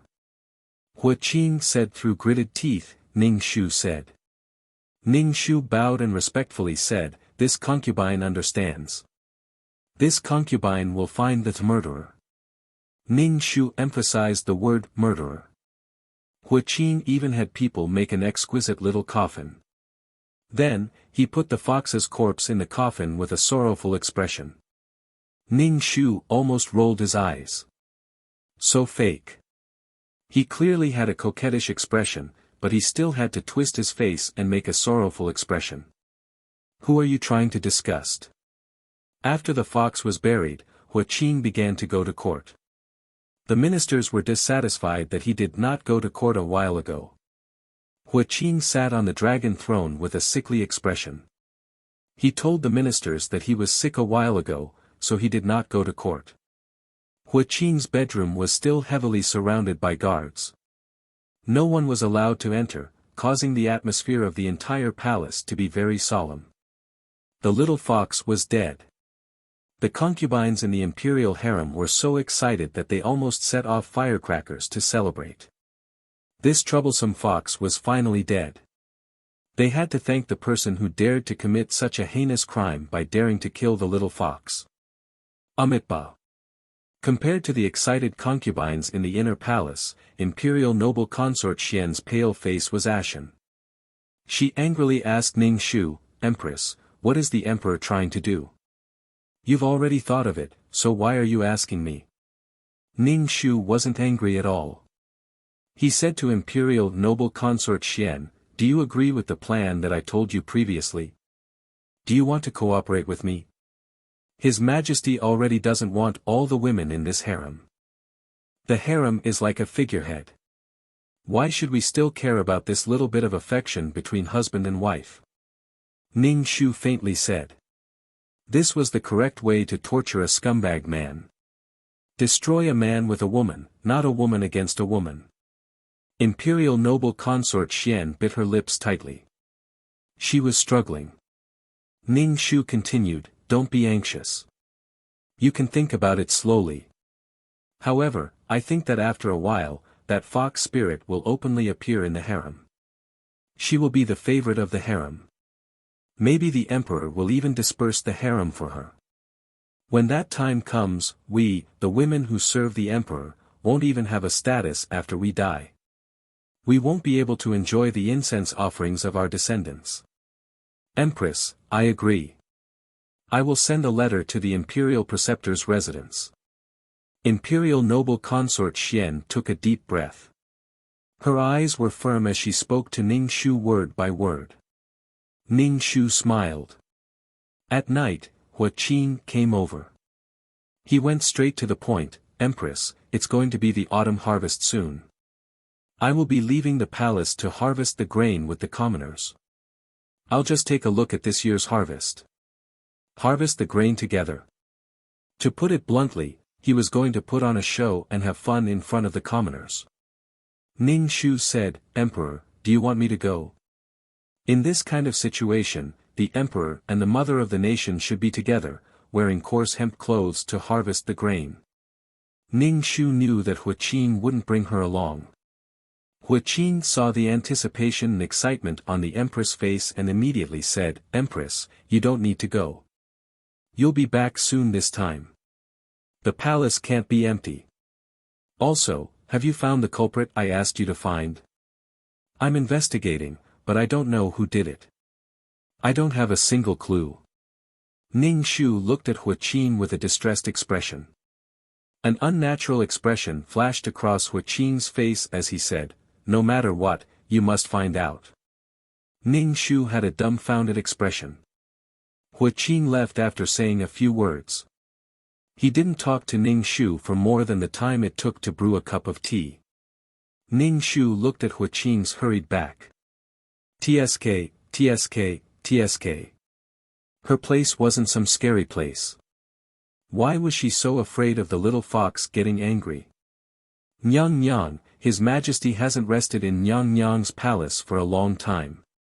Qing Zhu said to Ning Shu somewhat anxiously. Ning Shu drank a mouthful of tea. His Majesty won't come to the inner palace in the future. Don't worry about it. Sleep. The next morning, Ning Shu took the concubines of the inner palace to the palace gates to see Hua Qing off. They sent Hua Qing to harvest the rice. Ning Shu found that there was an additional little eunuch with red lips, white teeth, and creamy skin beside Hua Qing.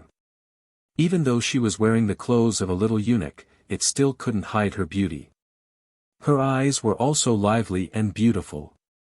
Although they were large almond eyes, the ends of her eyes were slightly raised. There was a kind of charm and incomparable beauty. Hua Qing saw that Ning Shu's gaze was on the little eunuch and unobtrusively blocked in front of the little eunuch. Ning Shu said, "Empress, take care of the inner palace. Zhen will be back soon." Ning Shu bowed and said with false concern, "Qinxie will remember. Qinxie and my sisters will wait for His Majesty to come back. Be careful, His Majesty." As soon as Ning Shu finished speaking, she heard a slight cold snort. Ning Shu pretended not to hear it. Hua Qing got on the carriage. Eunuch Qiu shouted to set off. The long line headed towards the palace gates. The little eunuch didn't get on the carriage. Instead, he followed the carriage. His eyes kept rolling around, appearing very curious. Ning Shu watched the long line leave the palace gates. Only then did he turn and head back to his own palace. After Hua Qing left, the concubines were even more bored. They dressed up beautifully, but the emperor didn't even look at them. Ning Shu let his concubines go back to their own palaces. If they had nothing to do, they could embroider by themselves. Otherwise, they could find entertainment by themselves. Perhaps it was because Hua Qing hadn't entered the inner palace for a long time. Everyone didn't have any favor. For a time, the relationships between the women eased up. They gathered together to chat when they had nothing to do. If they didn't find something to do, they would go crazy from boredom. Imperial noble consort Xian's gaze was fixed on the palace gates. Ning Shu asked, "That little eunuch is the little fox, right? It's so strange. How did a fox turn into a human? Extremely beautiful. She is indeed a fox spirit." Imperial noble consort Xian said coldly.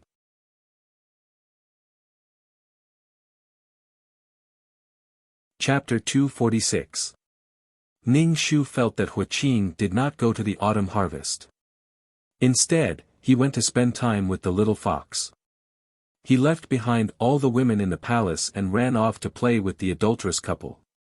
She still had to stay in the palace to help Hua Qing manage all the women in the palace. Damn it! Ning Shu wanted to kill the emperor again. Ning Shu did not care about Hua Qing's matters. Instead, he accompanied Hua Qingwang to study. Some things were not easy to do when Hua Qing was around. After Hua Qing left, Ning Shu immediately hired a teacher for Hua Qingwang. This teacher was found by Marshal Shao. Ning Shu and imperial noble consort Xian secretly sped up their plans. Half a month passed. Hua Qing, who was so happy that he forgot about home, finally returned. But when he returned, he brought a peerless beauty with him. When Hua Qing returned, he brought the little fox in front of Ning Shu. He directly said to Ning Shu, "Empress, this is Jin Ling." The little fox Jin Ling did not bow to Ning Shu. Hua Qing did not say anything. Ning Shu calmly said, "Your Majesty, where did such a beautiful woman come from? Your Majesty went to the autumn harvest and brought back such a peerless beauty. This is the daughter of the county magistrate of Chu County, not far from the capital. I like her very much and brought her into the palace. Huaqing looked at the little fox with a loving gaze.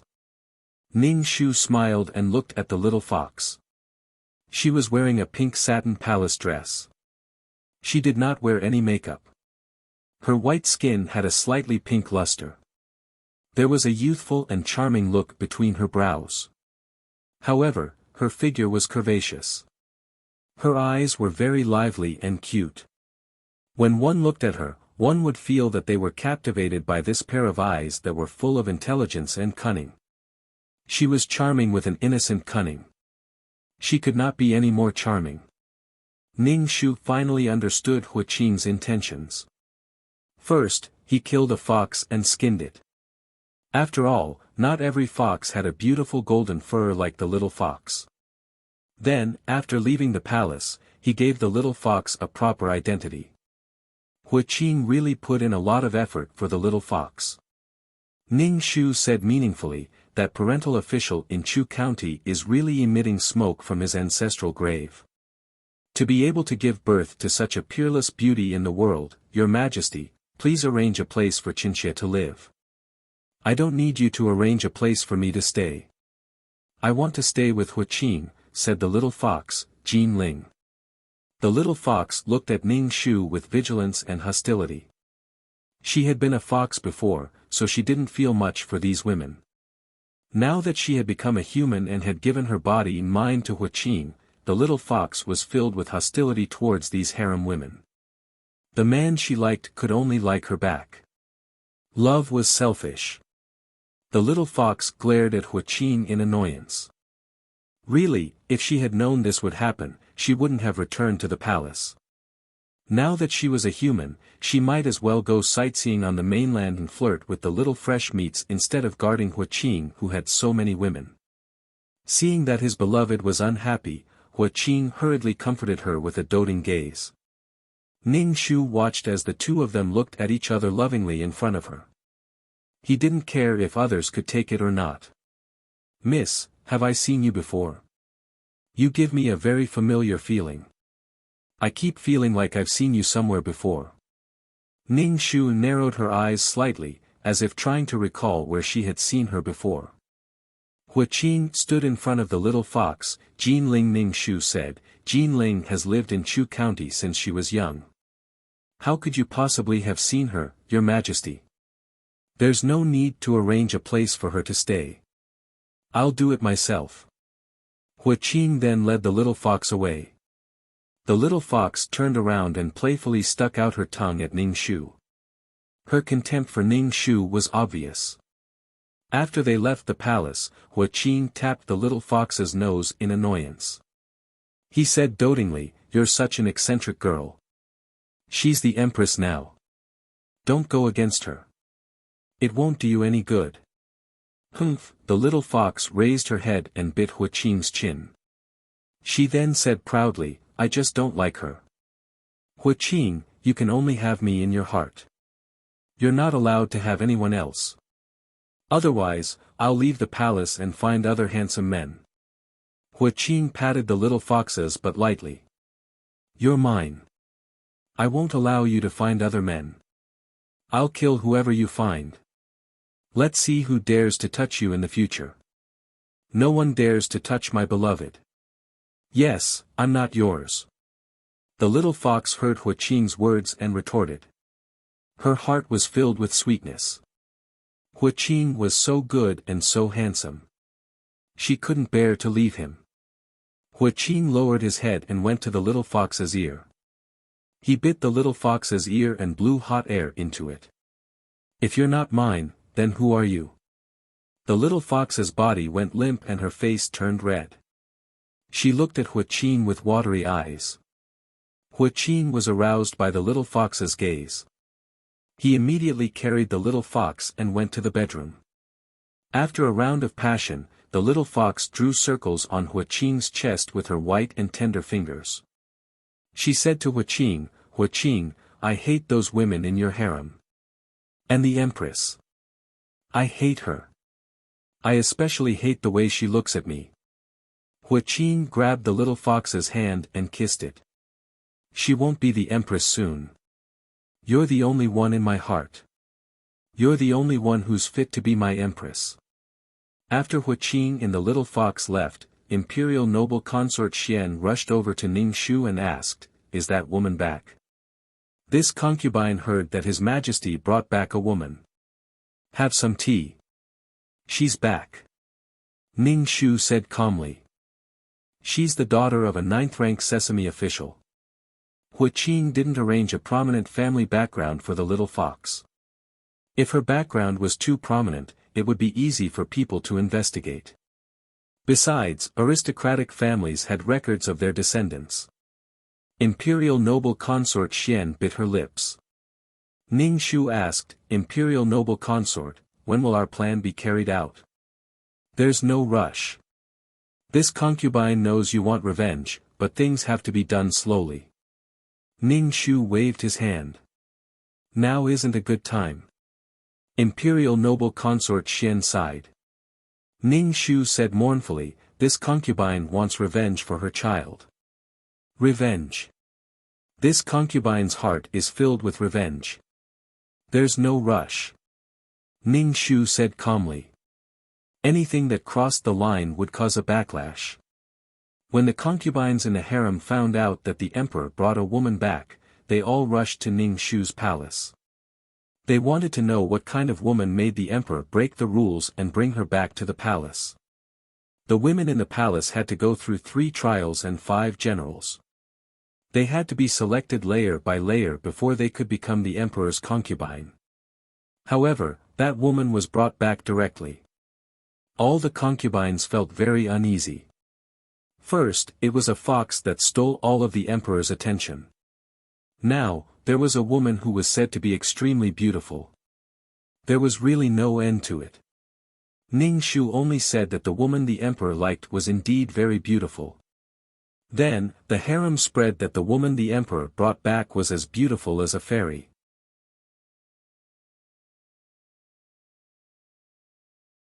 Chapter 247. The little fox was temporarily staying in Huaqing's palace, making all the concubines jealous. Now, Huaqing didn't enter the harem at all. Every day, he pampered women who came out of nowhere. Huaqing hadn't entered the harem for almost half a year. In the past, Huaqing rarely entered the harem, but at least he would let the concubines serve him. Now, he didn't even enter the harem, which made the concubines' hearts itch. If they had explosives in their hands, Ning Shu suspected that these women would blow up Huaqing's palace. It would be best if they killed all the women in the palace. Huaqing doted on the little fox a lot. Other than when he went to court, Huaqing spent all his time with the little fox. Ning Shu couldn't understand why Huaqing didn't give the little fox a position. Could it be that he wanted to overthrow the marshal's residence and make the little fox empress? In the plot, the little fox eventually became the empress and her son became the emperor. Then, the playful little fox took Huaqing to travel the world. She was so lucky. "Your Highness, the people from the Ministry of Works are working on the palace not far from the emperor. I think they're going to build a house," Qing Zhu told Ning Shu. Building a house? How many houses were there in the palace? Moreover, the buildings in the palace were all planned. Suddenly building a house would break the overall layout of the palace. I asked little Anzi. He said that they're building a house for Miss Jean Ling and that Miss Jean Ling personally designed it, Qing Zhu said. The people from the Ministry of Works didn't want to take over at first. They advised the emperor that every part of the palace was planned and that it was related to the fate of the country and the gathering of the dragon bloodline. Miss Jean Ling said that the people from the Ministry of Works were superstitious. Then, the emperor personally ordered that everything be built according to Miss Jean Ling's design. Ning Shu was speechless. Okay, rich and willful. Because Huaqing didn't give the little fox a position, the servants in the palace all called the little fox Mississippi. But secretly, they despised this woman. She was with the emperor without any status. Wasn't she having illicit relations without a matchmaker? The little fox from the modern world didn't care about this at all. In her opinion, she and Wuxia were truly in love. Now, they were boyfriend and girlfriend. It had nothing to do with others. Even if the little fox heard these words, she didn't care. As long as she was happy, anything was fine. The little fox wanted to give Wuxia a surprise, so she kept urging the people from the Ministry of Works to hurry up and fix the house. Apart from that, the little fox brought many changes to the harem. For example, she gave Wuxia some exotic food and often performed modern dances for him. She also performed some seductive dances and pole dances. This made Wuxia even more fascinated with the little fox. He couldn't figure out what was going on in her mind. Wuxia felt very blessed to have met her. He felt that his life had been in vain. Wuxia even thanked the heavens for letting him meet her. At this time, Wuxia had completely forgotten that there was a group of concubines waiting for him in the harem. The Ministry of Works built the house very quickly. Soon, a modern-style villa was built next to Wuxia's bedroom. Ning Shu looked at the villa and wanted to cover his face. It was really strange that such a white villa had suddenly appeared in the majestic and dignified palace. It completely destroyed the dignity and wealth that the palace should have. In short, it was as awkward as it could be. Wuxia loved the house and its crow. He liked this style of house very much. When he heard say that this was their love nest, Wuxia's heart was burning. He liked this house even more. In order to shock these ignorant ancient people, the little fox generously invited the concubines from the harem to her villa to attend the party. Wuxia was afraid that no one would attend the little fox's party and embarrass the little fox. Therefore, he ordered all the concubines to attend the party. Even Ning Shu, the empress, was no exception. The concubines who came to attend the party all looked at the villa with wide eyes and strange expressions. The little fox was proud. You ancient people have never seen a modern villa. Every time Ning Shu looked at this villa, her heart would itch. She wanted to find someone to tear down this house. It was really awkward to look at. Ning Shu felt that she had obsessive-compulsive disorder. It was a party, but it was just barbecue. The little fox even explained to the concubines that it was barbecue. Looking at the concubines' confused expressions, the little fox could only shrug. This was the generation gap. There was no way to communicate. These concubines didn't touch the barbecue. The smoky food looked dirty. These concubines ate very carefully in the palace. They didn't eat this kind of food. Seeing the little fox's bold manner of eating, the concubines widened their eyes. Did the emperor like such a boorish woman? Ning Shu narrowed his eyes at the little fox. He saw the red mark on her neck. He could see how intimate she was with Wuxia. These concubines came here to see Wuxia. However, when the party ended, they didn't see Wuxia. They could only leave in disappointment. The little fox looked at the expressions of these concubines with disdain. These people were really hypocrites. They said that they were here to attend her party, but they were still thinking about her Wuxia. She had already informed Wuxia not to come. Seeing these people's disappointed expressions, the little fox was secretly pleased.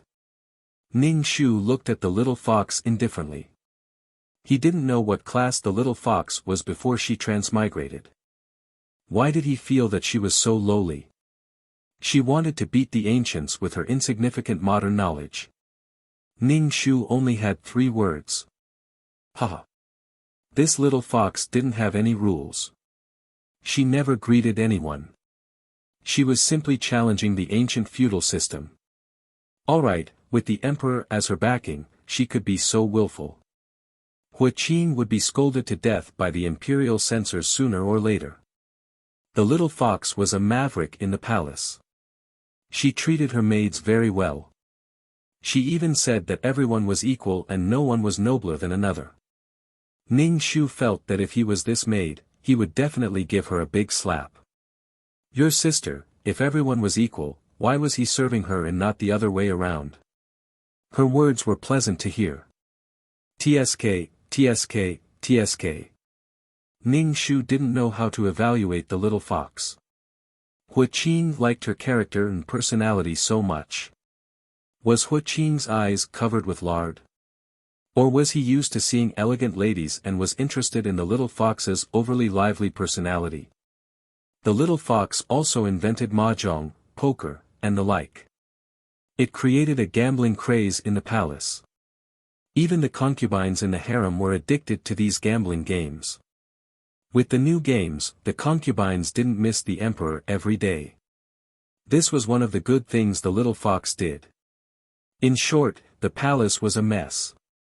Coupled with Hua Qing's unprincipled favoritism, the little fox caused chaos wherever she went. The unlucky ones were always others. Hua Qing, your concubine cheated in mahjong with me. It's fine.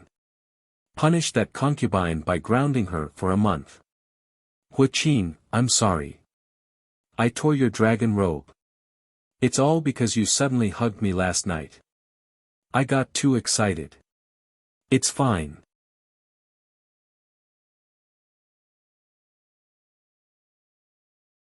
Chapter 248. At night, lightning flashed and deafening thunder boomed in the sky. It was raining cats and dogs. Suddenly, there was a loud clap of thunder that made the entire palace tremble. Panicked cries could be heard in the storm. Fire, fire. The villa next to Hua Qing's bedroom was on fire. The fire was so strong that even the heavy rain could not extinguish it. The fire lit up the entire palace.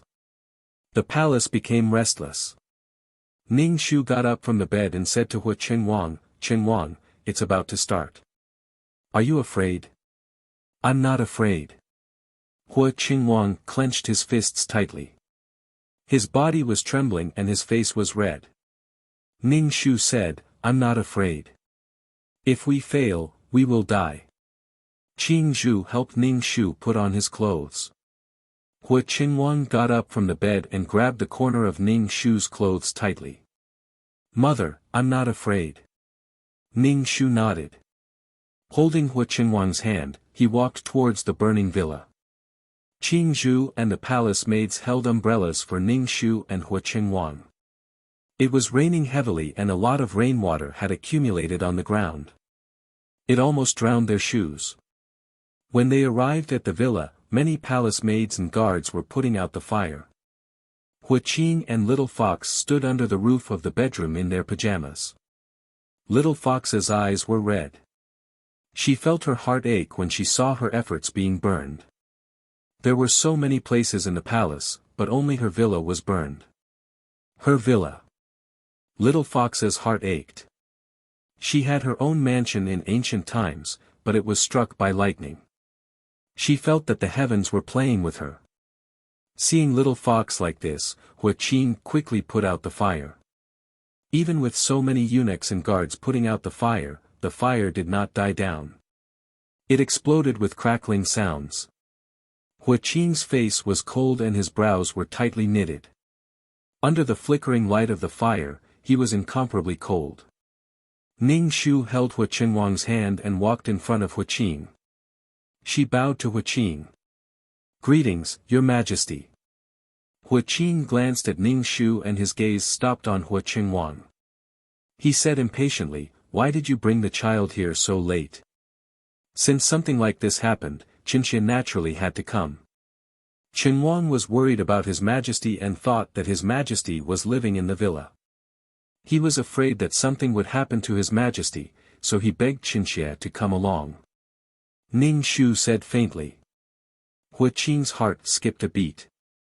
Fortunately, he didn't stay in the villa tonight. Otherwise, he would be in trouble. Hu was a woman who knew how to have fun.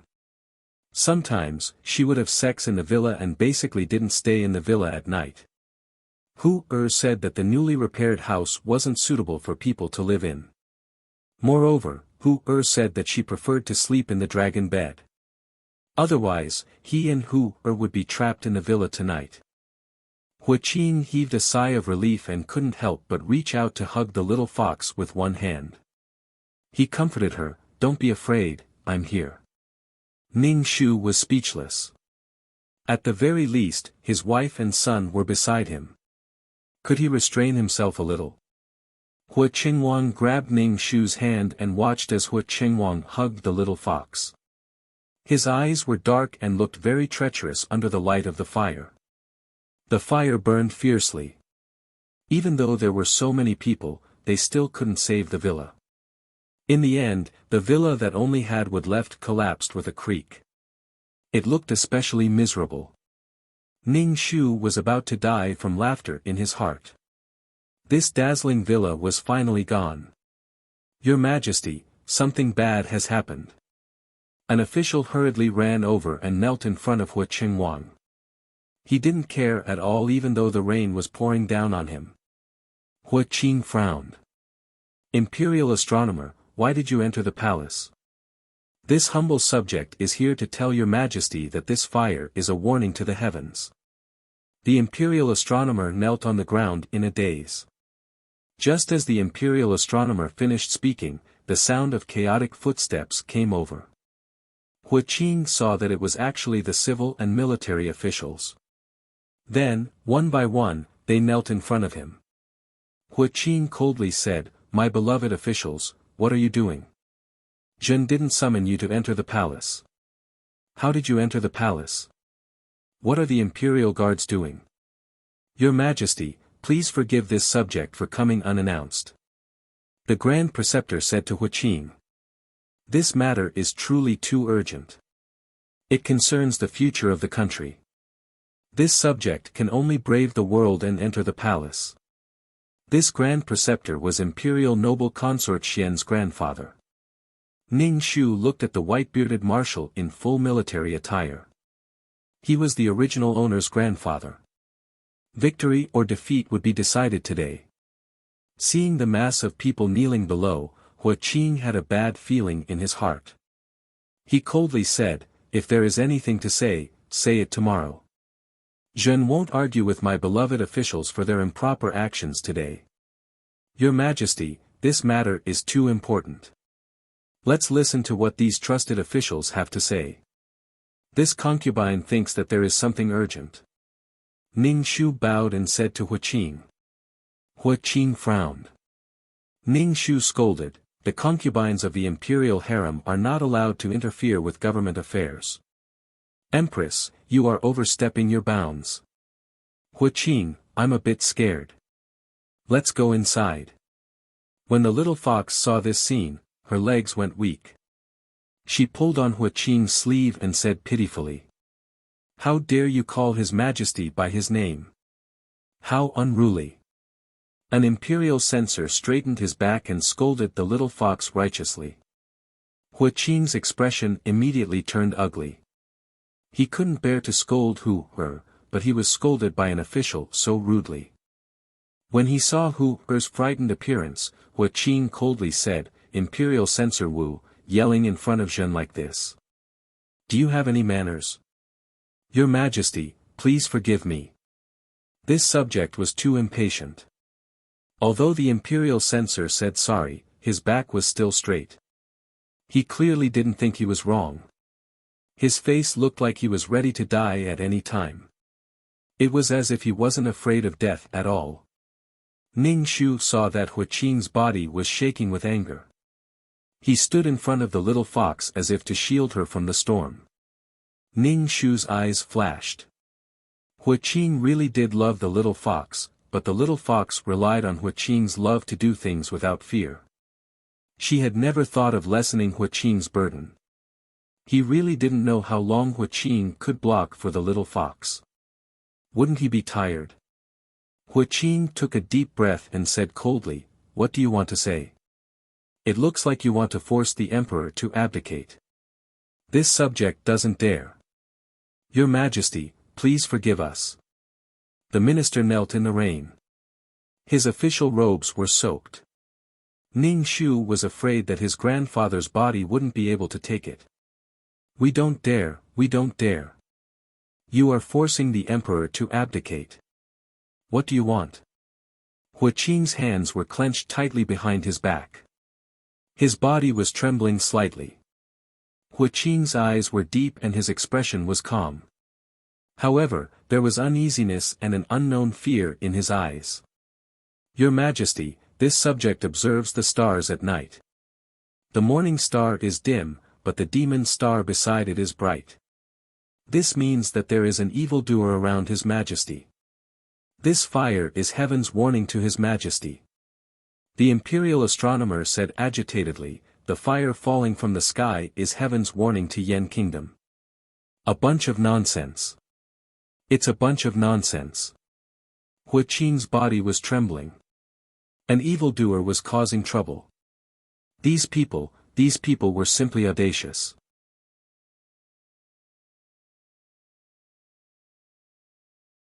Chapter 249. The little fox didn't understand what the imperial astronomer was saying, but when she heard the word evildoer, her eyes widened in horror. Was he talking about her? Although she was a fox, she was still human. She wasn't an evildoer. The little fox clutched tightly to Hua Qing's clothes, her heart filled with unease and fear. Astronomical phenomena are nonsense. Imperial astronomer, I asked you to check the weather, not to exaggerate things like astrology. Hua Qing said coldly, I don't have any evildoers by my side. You're overthinking things. Your Majesty. The imperial astronomer kowtowed to the ground and cried out mournfully, Your Majesty, you must believe this humble subject's words. Planet Qiming is currently dim and lightless. Planet Qiming is the brightest star and represents Your Majesty. But now that it's dim, I'm afraid it won't just affect Your Majesty, but also the entire country, Your Majesty. The imperial astronomer kowtowed to the ground, his forehead bruised and his expression pained. The little fox was so frightened that she clutched Hua Qing's clothes tightly and hid behind him. She felt even more uneasy. Your Majesty, it's better to believe than not. Let the imperial astronomer investigate if there's an evildoer by Your Majesty's side. This way, Your Majesty and the ministers can rest assured, Ning Shu said gently. Hua Qing turned his head to look at Ning Shu. His eyes were dark and fierce as he roared at Ning Shu, shut up. Ning Shu closed his mouth and didn't say anything. Hua Qingwang saw his mother being scolded and wanted to say something, but Ning Shu squeezed his hand and he quieted down. Your Majesty, Her Majesty the Empress is thinking for Your Majesty. Please forgive Her Majesty. Dressed in armor, the white-bearded Marshal Shao was practically begging Hua Qing. It made one's heart ache inexplicably. Hua Qing was angered to death by Marshal Zhao's behavior. It was as if he was an incapable ruler who couldn't distinguish between right and wrong. Your Majesty, the most important thing now is to find out who the evildoer is and who the person who is harmful to the country of Yen is. There are so many buildings in the palace, but why was this strange building destroyed by the heavenly lightning? This kind of thing shouldn't exist in the palace. Your Majesty, the woman beside you is a demon. The Grand Preceptor was heartbroken. Your Majesty, you have been bewitched by the woman beside you. She is a demon that has transformed into a human to bring disaster to the Yen Kingdom. When Hua Qing heard the Grand Preceptor's words, he was so angry that he almost fainted. He had clearly concealed Hu's identity well and was very careful. How did these people know that Hu had transformed into a human? Hua Qing's eyes were red. He gritted his teeth tightly and the muscles on his face were trembling. Ning Shu hurriedly pulled Hua Qingwang back and asked in fear, Your Majesty, didn't you say she was the county magistrate's daughter? How could it be a monster? Your Majesty, come over quickly. Don't stand with the monster. Shut up, poisonous woman. When Hua Qing heard Ning Shu calling Hu a demon, he roared, She's not a demon at all. Hua Qing looked around and saw the Empress hugging Hua Qingwang tightly. A group of ministers were kneeling in the rain. He felt powerless as if he was against the world. Behind him, Hu was trembling in fear. Your Majesty, you are really muddle-headed. You can't see such an obvious fact. Marshal Shao said, this woman is a fox spirit that has transformed into a human. She wants to shake the country. Does your majesty not know about King Zhou of Shang and Su Daji? Your majesty, are you going to ignore the Yan kingdom? Since this demoness entered the palace, many things have happened. She has harmed the imperial heirs and has no regard for seniority. Your majesty has been bewitched by this demon and doesn't care about it. If this continues, the country will no longer be a country and the ministers will no longer be ministers. The Grand Preceptor knelt in the rain, his body swaying. He was supported by the ministers beside him, but he still insisted, Your Majesty, for the sake of the people of the Wei Kingdom, please kill this demoness and return the Yan Kingdom to its former glory. Your Majesty, please kill this demoness and return the Yan Kingdom to its former glory, the ministers shouted in unison. They kowtowed as if they were not afraid of pain. The little fox's face turned pale with fright. She couldn't help but cry out, You stubborn old fogies. You want me to die because of a single star? You're treating human life like grass. You'll suffer retribution for this. This demoness has brought disaster to the Yan Kingdom. She deserves to die. The Grand Preceptor looked at the little fox with disgust. The little fox was stunned. How was she a demoness? How could she bring disaster to the country? How could a woman like her have such ability? The little fox was afraid and wronged. She had no grudge against these people. Why should they decide her fate so easily? Hua Qing's blood boiled in his chest. A bloody taste rose in his throat. His head was throbbing with pain. He was angry and afraid. He was afraid that he would not be able to protect her. Hua Qing swallowed the bloody taste in his mouth and said calmly, There is no evidence to prove that this woman is a demoness. Your Majesty, this demoness was transformed from the fox beside Your Majesty. The imperial astronomer pointed at the little fox. Hua Qing immediately retorted, The little fox by my side has already been killed. It's ridiculous that a beast can transform into a human.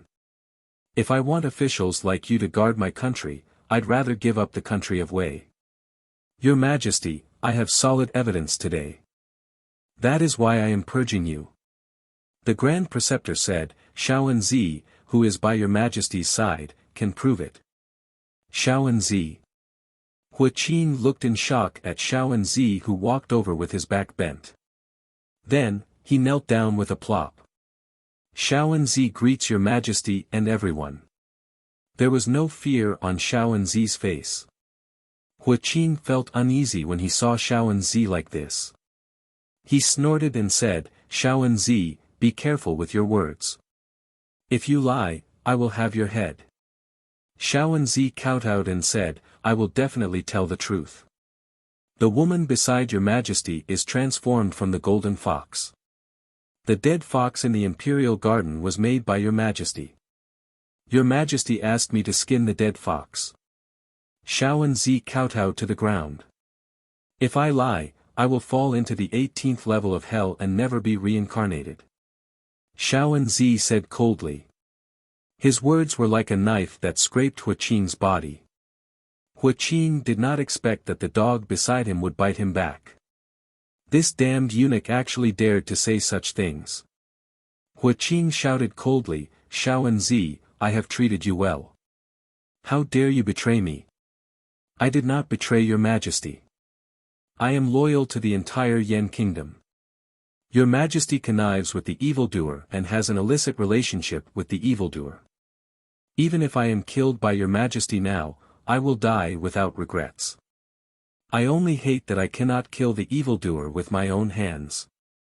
Shaoan Zi looked at the little fox with hatred in his eyes. Do you hate me? The little fox could not figure out how she had offended him. Of course I hate you. You made the emperor cruel. As a human, I was actually teased by a beast like you. Shaoan Zi said hatefully. Ning Shu smiled faintly in his heart. No matter how small the nail was, it would still hurt. This was the price of being willful.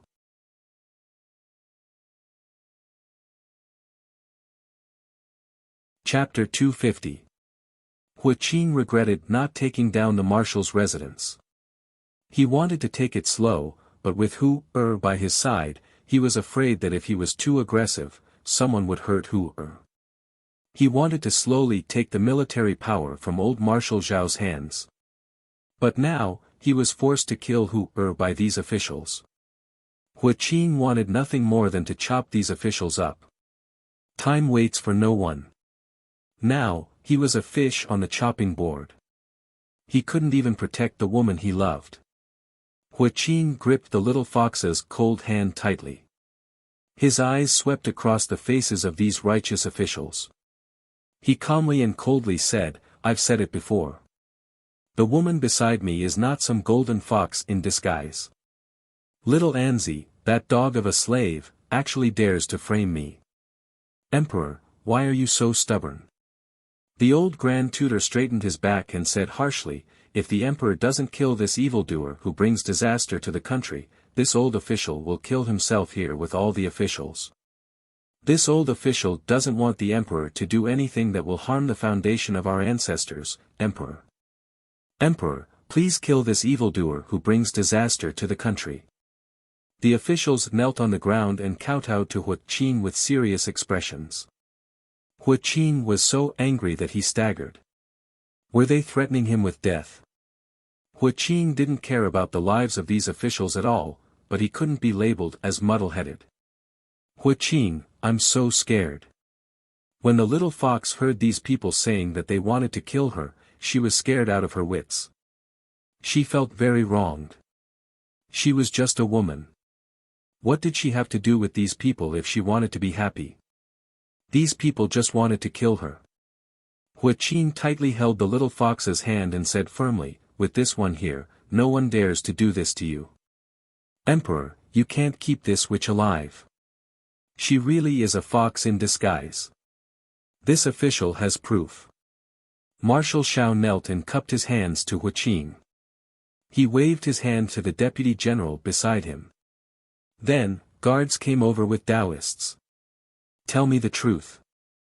Is the woman next to the emperor a fox spirit?" Marshal Zhao fiercely said to these Taoists. Several Taoist priests knelt on the ground. The rain soaked their Taoist robes, making them look miserable. They looked haggard and dispirited. The Taoist priests looked at each other and finally said, "The woman beside the emperor is a fox spirit. When the emperor found us, he wanted the golden fox to turn into a human." "Ridiculous, this is simply ridiculous," Wuxia shouted. "How can an animal turn into a human? Make a human for me." Wuxia felt very uneasy. These people had come prepared. He was really careless. He should have killed old man Zhao first.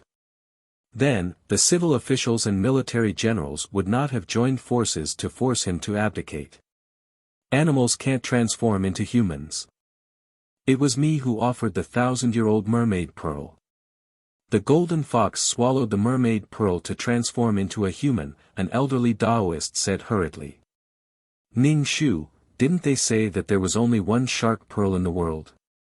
Why was there another one?" You. Wuxia pointed at the people kneeling on the ground below. The moisture from the rain hit his body. It was very cold. Wuxia suddenly felt very cold. "Are you going to rebel and force me to abdicate?" Wuxia roared. "We don't dare. We can only disregard life and death and get rid of the evildoers around us. The evildoers who bring disaster to the country." The Grand Preceptor said righteously, "Your Majesty, you have been bewitched by this evildoer. You can't see the country and the people. If you let this evildoer do whatever she wants, I'm afraid that the Yan kingdom will be destroyed." Wuxia was so angry that his body was trembling. He forced himself to calm down and said coldly, "Jin Ling is just a woman. She can't overturn the Yan kingdom. You think too highly of her." Wuxia knew her. She didn't care about glory and wealth. She didn't like power and liked to play. How could she overturn the country? "Your Majesty, These ministers are working hard for the Yan kingdom. Everything they do is for the country and the people. Your Majesty, you should give up on Miss Jean Ling. Humans and demons are different. Ning Shu bowed and said to Huaqing. When Huaqing heard Ning Shu's words, he immediately said sternly, "Shut up. I suspect that you are jealous of Jean Ling. That's why you did this. Empress, your Shao family has a lot of troops and wants to rebel. I have known about your ambitions for a long time." Ning Shu's face was immediately filled with grievances, as if she had been wronged. She said, "Your Majesty, Qinxia is just a woman in the imperial harem. How could I have the ability to make the ministers do such a thing? You are a woman. Jean Ling is also a woman. Why did you do this to her? Are you happy to hit her when she is down? I really misjudged you." Ning Shu was speechless. He was speechless. He wasn't going after little fox, he was going after you. Ning Shu wiped his tears with a handkerchief. The little fox looked at Ning Shu unkindly and said resentfully, "Your Majesty, even if you hate me, you can't put Huaqing in such a dilemma." Ning Shu, "Bah, the one who put Huaqing in such a dilemma is not me. It is you. It is your willfulness that put Huaqing in such a dilemma." Ning Shu didn't speak. He kept wiping his tears. His aggrieved look made people feel sad. "What right do you have to point at my mother? She is the empress of the Yan kingdom. She manages the harem diligently so that my father has no worries. My mother did nothing wrong. Instead, after you came to the palace, the entire palace was in a mess," Hua Qingwang said disdainfully. Hua Qingwang said disdainfully, "You don't have proper etiquette. You never salute my mother when you see her. You're really an animal." Hua Qingwang, "Shut up." Huaqing shouted at Hua Qingwang with bloodshot eyes. "You have no right to speak here." Hua Qingwang was frightened by Huaqing's ferocious face. He burst into tears and shouted, "Father, you don't want me anymore. Father has an evildoer. You don't even want your wife and children. Father, wake up. Father, wah wah wah wah." Ning Shu hugged Hua Qingwang. He wiped his tears and said, "Qingwang, don't cry. Qingwang, don't cry. Mother, father only wants the vixen. He doesn't want me and mother anymore." Hua Qingwang cried. This desolate look really made people's hearts ache. Huaqing was instantly labeled as someone who had abandoned his wife and child. You. Huaqing's blood boiled in his chest. Blood flowed from the corner of his mouth. He stared at Ning Shu and Hua Qingwang with wide eyes. He said to Hua Qingwang with hatred, "Little wolf, you actually want to kill your father." "Father, I didn't. I just want father to leave this vixen. Mother and I can't live without father." Hua Qingwang's face was full of sorrow. Huaqing looked at Hua Qingwang and said coldly, "The blood of the Shao family flows in your body. You have wild ambitions. When you were born, I should have strangled you to death." Huaqing's sudden words stunned all the officials. Even a vicious tiger would not eat its cubs. Now, the emperor wanted to kill his son. He was the same as King Zhou of Shang. You're tuning in to the Han Li's Wuxia Adventures YouTube channel. We're so grateful for your support, and don't forget to subscribe to join us on this incredible journey through captivating stories. Your generosity through donations truly makes a world of difference, as it's the primary source of revenue that allows me to expand and enhance this channel for you. Thank you from the bottom of my heart for being a part of this adventure.